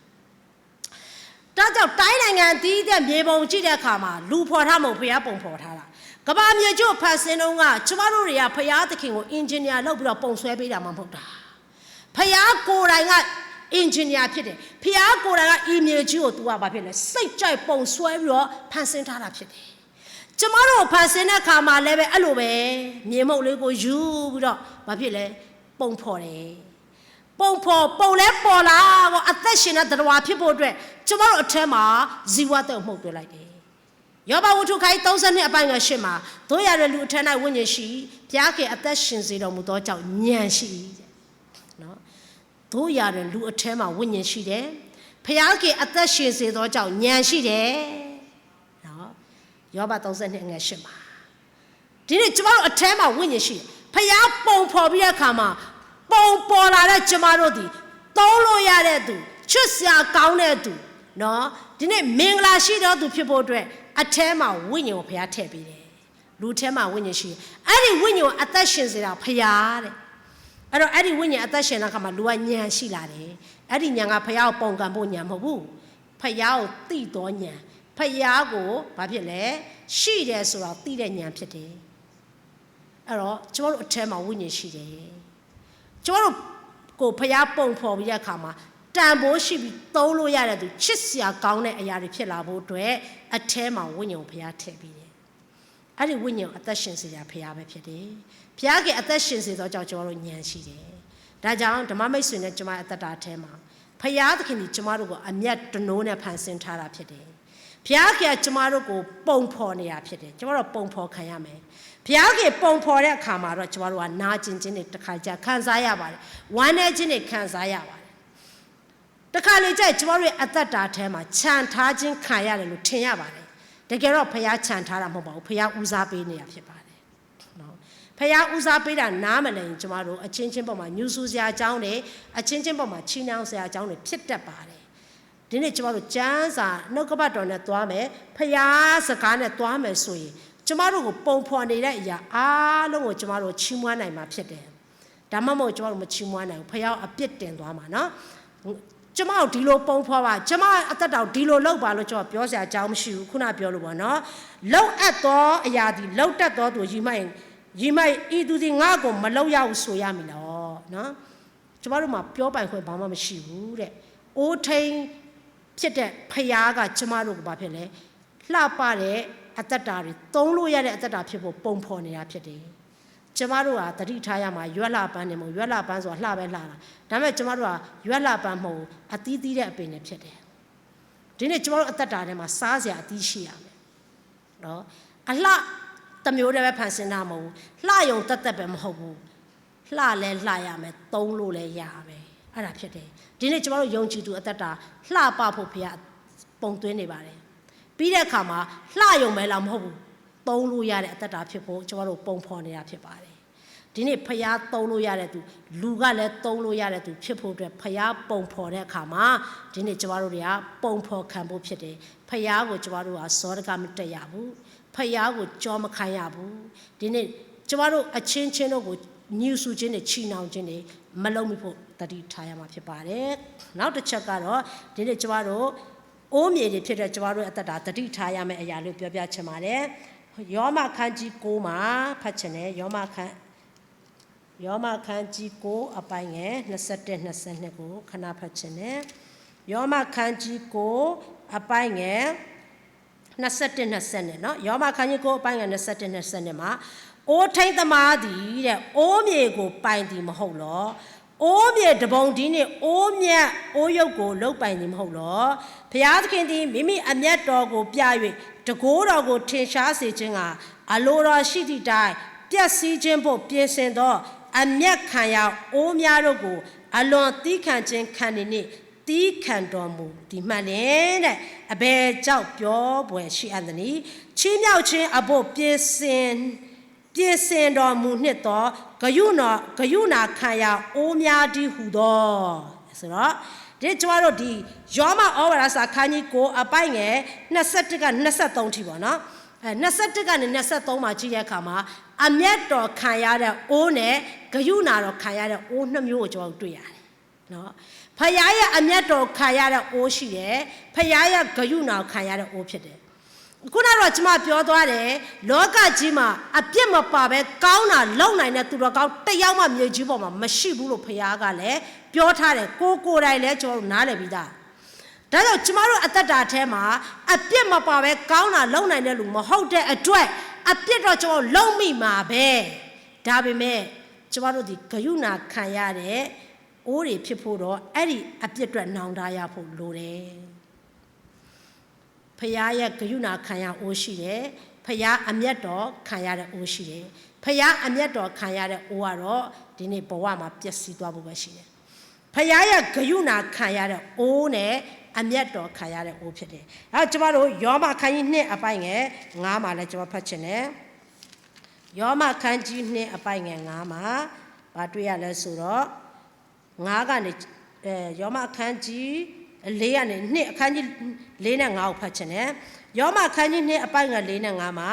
ကျေးဇူးတော်သည်တင့်ကိုနောင်တလန်းသို့သွေးဆောင်သည်ကိုမတိမမှတ်ပဲ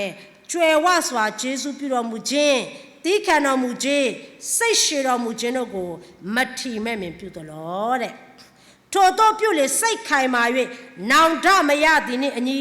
ဒေါသနှင့်တည်းဟူသောဖျားသခင်တရားတော်ထင်ရှားသောနေ့၌ကိုခံစေဖို့အမျက်ဒေါသကိုစီးပူးသလောဖျားပုံသွင်းခံတဲ့အိုးမြေဖြစ်တဲ့ကျမတို့သည်အမျက်တော်ခံရတဲ့အိုးမြေမဟုတ်ဘဲနဲ့ဂယုဏခံရတဲ့အိုးမြေဖြစ်ဖို့အတွက်ဖခင်ကတတိပေးတယ်အပြစ်နဲ့မကင်းပါဘူးအမားနဲ့မကင်းပါဘူးဒါပေမဲ့အဲ့ဒီအမားကိုဆက်လုပ်ဖို့ဖခင်ကအလိုမရှိဘူးအဲ့တော့ကျမ်းစာမှာပြောလဲဆိုတော့ဂျေဇုတော်ဒီတင့်ကိုနောင်တလမ်းသို့သွေးဆောင်တယ်တခါလေကျနောင်တရဖို့အတွက်ဖခင်ကနာကျင်ခြင်းနဲ့မဟုတ်ဘူးနော်ကောင်းတဲ့အရာလေးတွေနဲ့ဒါပေမဲ့ကောင်းတဲ့အရာလေးတွေမရုပ်သေးရင်လူကနောင်တမရချင်ဘူးဖခင်ကကောင်းတဲ့အရာလေးနဲ့နောင်တရစေချင်တာဖြစ်တယ်ကျေးဇူးတော်သည်တဲ့တင့်ကိုနောင်တလောက်သွေးဆောင်သူမသိမမှတ်ပဲတဲ့ကြွယ်ဝစွာကျေးဇူးပြုတော်မူခြင်းသီးခံတော်မူခြင်းစိတ်ရှည်တော်မူခြင်းမထီမဲ့မပြုသလားတဲ့ဘုရားကကျမတို့ပုံဖော်တဲ့အခါမှာနားမလည်တဲ့တစ်ခါကျအပြစ်တွေပြုမိတယ်ဘုရားကသိတယ်အဲ့လိုအပြစ်ပြုမိတော့လေတဲ့ကျမတို့ဘုရားကဘာမရုပ်သေးဘူးလဲဆိုတော့ကြွယ်ဝစွာကျေးဇူးဆက်လက်ပြုနေတယ်တဲ့ပြီးတဲ့အခါကျတော့ဗာလဲတီးခံပေးနေတဲ့စိတ်ရှည်ပေးနေ ကျွယ်ဝစာလက်ဆက်လက်ကျေးဇူးပြုနေတယ်တီးလဲတီးခံပေးနေတယ်စိတ်လဲစိတ်ရှည်ပေးနေတယ်အမားတစ်ခုကျူးလွန်တဲ့ယုံကြည်သူတယောက်အမားတစ်ခုကျူးလွန်တဲ့အမှုတော်ဆောင်တယောက်ဘုရားသခင်ကချက်ချင်းအမျက်တော်တောက်သွန်းလောင်းတာမဟုတ်ပါဘူးကျွယ်ဝစာဆက်လက်ပေးအောင်မယ်စိတ်ရှည်ပေးတဲ့တီးခံပေးတဲ့ဒါမဲ့အဲ့ဒါတွေကတဲ့အပြစ်ဆက်လုပ်ဖို့မဟုတ်ပါဘူးတဲ့နောင်တရဖို့ပါတဲ့နောင်တရဖို့ဒီနေ့ဘုရားခင်ကျမတို့ကျွေးမွေးနေတဲ့အရာတွေကျမတို့ကိုပေးနေတဲ့ကောင်းကြီးဟာဒုစရိုက်လုပ်ဖို့မဟုတ်ဘူးနော်အဲ့တော့မနေ့ကကျမဘာကိုအတွေ့အကြုံတစ်ခုမြင်လိုက်ရလဲသင်ခန်းစာယူလိုက်ရလဲဆိုတော့ဒီနေ့ကျမတို့အခုဒီကာလကယုံကြည်သူခရစ်ယာန်တွေအကျိုးသောယုံကြည်သူခရစ်ယာန်တွေပါလဲဥပုပ်ကာလလေနော်ဥပုပ်ကာလဆိုတချို့အစာရှောင်ကြတယ်တချို့တွေတက်လွတ်စားကြတယ်နော်အဲ့လိုမျိုးပေါ့ကျမတို့ကျတော့တင်တန်းကတောက်လျှောက်ပေးနေတော့တက်လည်းမလွတ်တော့ကျွေးတဲ့အရာစားပလိုက်တယ်နော်အစာရှောင်ခြင်းတချို့အစာရှောင်တယ်တက်လွတ်တယ်အဲ့တော့ကျမသူ့ကိုကြည့်တဲ့အခါမှာသူဒီဥပုပ်ကာလဖြစ်တဲ့အတွက်ဘာဖြစ်လဲချိုးချမ်းပြီးတော့ဟောနော်သူတက်လွတ်ဒါပေမဲ့သူ့ရဲ့တက်တာထဲမှာအဲ့ဒီခန္ဓာကိုယ်တော့သူဘာဖြစ်လဲချိုးချမ်းတယ်ဥပုပ်ကာလဖြစ်တဲ့အတွက်ဘာဖြစ်လဲသူဒီချိုးချမ်းတယ်တက်လွတ်စားတယ်ဒါပေမဲ့သူ့တက်တာထဲမှာဖျားမကြိုက်တဲ့အကျင့်ကိုသူမဆုံးနော်သူမဆုံးသူဘာလုပ်လဲကောင်းကြီးမင်္ဂလာဖြတ်လန်းနည်းနဲ့သူရှာတယ်ကောင်းကြီးမင်္ဂလာဖြတ်လန်းနည်းနဲ့ရှာနော်ယုံကြည်သူတွေအများကြီးရှိတယ်ကောင်းကြီးမင်္ဂလာဖြတ်လန်းနည်းနဲ့ရှာလို့မရဘူးကောင်းကြီးမင်္ဂလာဖြတ်လန်းနည်းနဲ့ရှာတဲ့ဟာကြတော့သူဘာဖြစ်လဲမစွတ်လို့ဘူးအဲ့တော့ဒီချိန်မှာ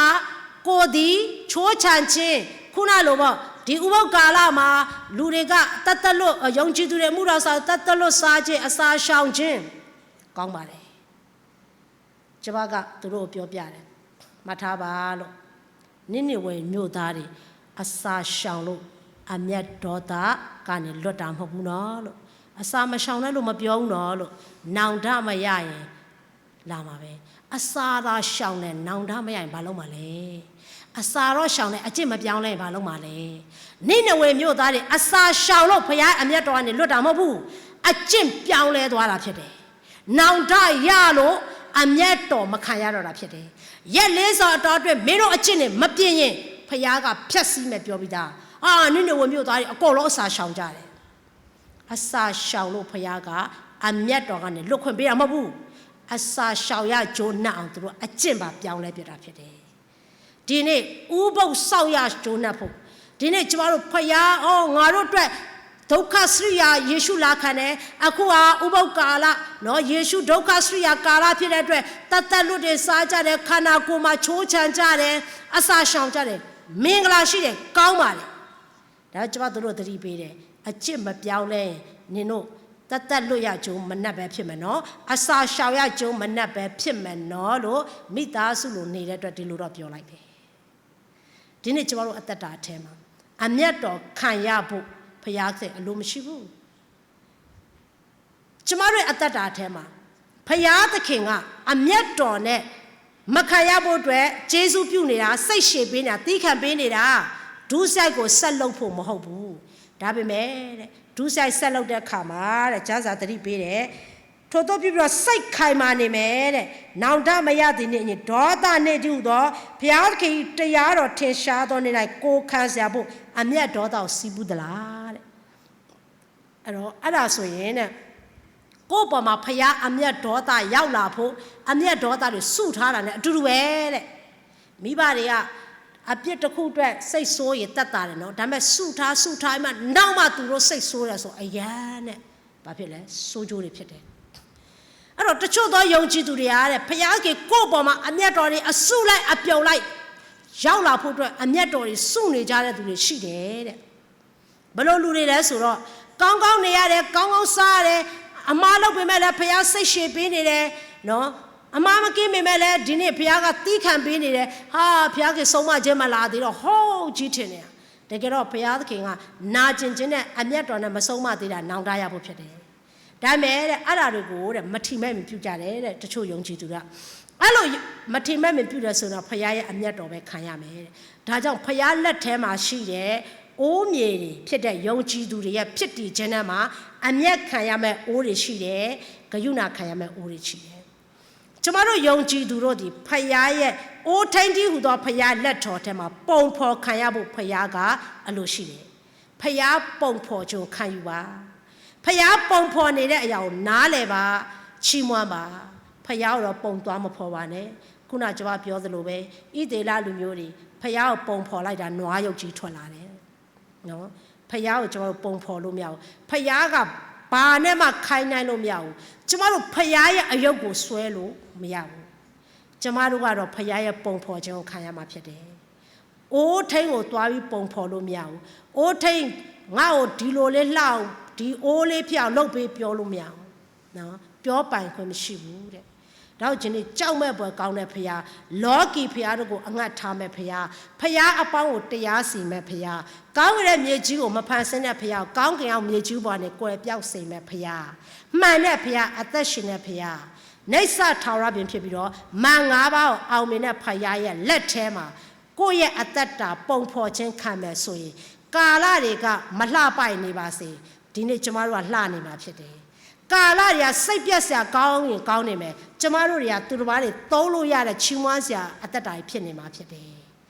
အဲ့တော့ဖယားရဲ့အမျက်တော်ကိုလည်းမခံရဘူးအသင်းတော်ကမိသားစုရောကိုယ်နဲ့ထိတွေ့တဲ့သူပါသုံးလို့ရတဲ့အသက်တာဖြစ်ဖို့အတွက်ဖယားရဲ့ပုံဖော်ခြင်းထဲမှာနာခံပါတီးခံပါစိတ်ရှိပါယုံကြည်ခြင်းနဲ့ဘာဖြစ်လဲတိုးပွားပါဒါဆိုရင်ဖယားပုံဖော်ပြီးတာနဲ့လူအများကြီးကိုအကျိုးပြုနိုင်တဲ့အသက်တာဖြစ်လာမှာဖြစ်တယ်နော်တမန်တော်ဝတ္ထုထဲမှာပါပြောလဲဆိုရှင်ပေါလုကဤလက်တို့သည်ငါ့ကို၎င်းတဲ့ပေါ့နော်ဒီနေ့ငါနဲ့ထိတွေ့တဲ့သူ၎င်းကျွေးမွေးတဲ့လက်ဖြစ်တယ်နော်ပြောချင်တာကကိုလည်းအကျိုးပြုတယ်သူတစ်ပါးကိုလည်းအကျိုးပြုအသက်တာဖြစ်အံ့တော့ကိုပုံဖော်လို့မရအောင်ဖယားပုံဖော်ခြင်းထဲမှာနာခံဝန်ခံဖို့လိုတယ်ဆိုတော့လည်းပြောပြချင်ပါတယ်ဒါကြောင့်ဓမ္မမိတ်ဆွေနဲ့ကျမတို့ရဲ့အသက်တာထဲမှာခံစားလို့မကောင်းတဲ့ကာလကြီးကိုဖျက်ဆီးနေတဲ့အခါမှာဖယားလက်တော်ထဲမှာအပြုပြင်ခံမယ်ဆိုရင်ကာလကြီးကမကောင်းတော့မှကျမတို့ကကောင်းတဲ့အသက်တာနဲ့ဆက်သက်ရှင်အောင်ဖြစ်တယ်နော်ဒီနေ့ကိုယ့်ရဲ့ကိုဝယ်တဲ့ဖယားရဲ့ဖြစ်တည်ခြင်းကိုလည်းကောင်းကောင်းမြင်ရမယ်ကောင်းကောင်းသိရမယ်ဖယားချင်းမတူဘူးဆိုတာကိုလည်းကျမတို့ကွဲပြားသိပြီးတော့ရဲဝံ့ပြောနိုင်ရမှာဖြစ်တယ်ပြီးတော့ကိုယ့်ရဲ့ဖြစ်တည်ခြင်းကိုလည်းပဲလက်ခံရမှာဖြစ်တယ်ဖယားတကယ်ပုံဖော်တဲ့သူမဟုတ်ဘဲနဲ့ဖယားရဲ့ပုံဖော်ခြင်းကိုခံတော်သူဖြစ်အပ်တော့ကဒီနေ့ဖယားအလိုရှိတယ်ဖယားကနီးအမျိုးမျိုးကိုသုံးပြီးတော့ပုံဖော်နေမှာဖြစ်ပါတယ်နီးအမျိုးမျိုးကိုသုံးပြီးပုံဖော်နေတဲ့အခါမှာဖယားစကားနဲ့တွားပါယုံကြည်ခြင်းနဲ့တွားပါကျမတို့ဟာဖယားကောလူကောသုံးလို့ရတဲ့အသက်တာကာလအဆက်ဆက်အသက်ရှင်နေတွေ့ဖြစ်နေမယ်ဆိုတာကိုနှုတ်ကပတ်တော်နဲ့ပါဝင်စေခံလိုပါတယ်ဒါကြောင့်ဒီနေ့ကျမနဲ့အတူဓမ္မမိတ်ဆွေရဲ့အသက်တာအထက်မှာဖယားရဲ့ဖြစ်တည်ကြောကောင်းကောင်းသိပြီးတော့ဝင်ငှနိုင်အောင်ဒါမကဖယားလက်တော်ထဲမှာဖယားကိုပုံဖော်တဲ့သူမဟုတ်ဘဲနဲ့ဖယားရဲ့ပုံဖော်ခြင်းကိုဝမ်းမြောက်စွာခံယူပြီးတော့ဖယားကောလူကောသုံးလို့ရတော့သူဖြစ်ပြီးတော့အမျက်တော်ခံရတဲ့ယုံကြည်သူတွေမဟုတ်ဘဲနဲ့ဂယုဏတော်ခံရတဲ့ယုံကြည်သူများအမှုတော်ဆောင်များဖြစ်အပ်တော့ကဤနှုတ်ကပတ်တော်ပြအစေခံခြင်းဖြစ်ပါတယ်အရောက်စီတိုင်းအတွက်ဖျားရှင်ကောင်းရှိပါစေ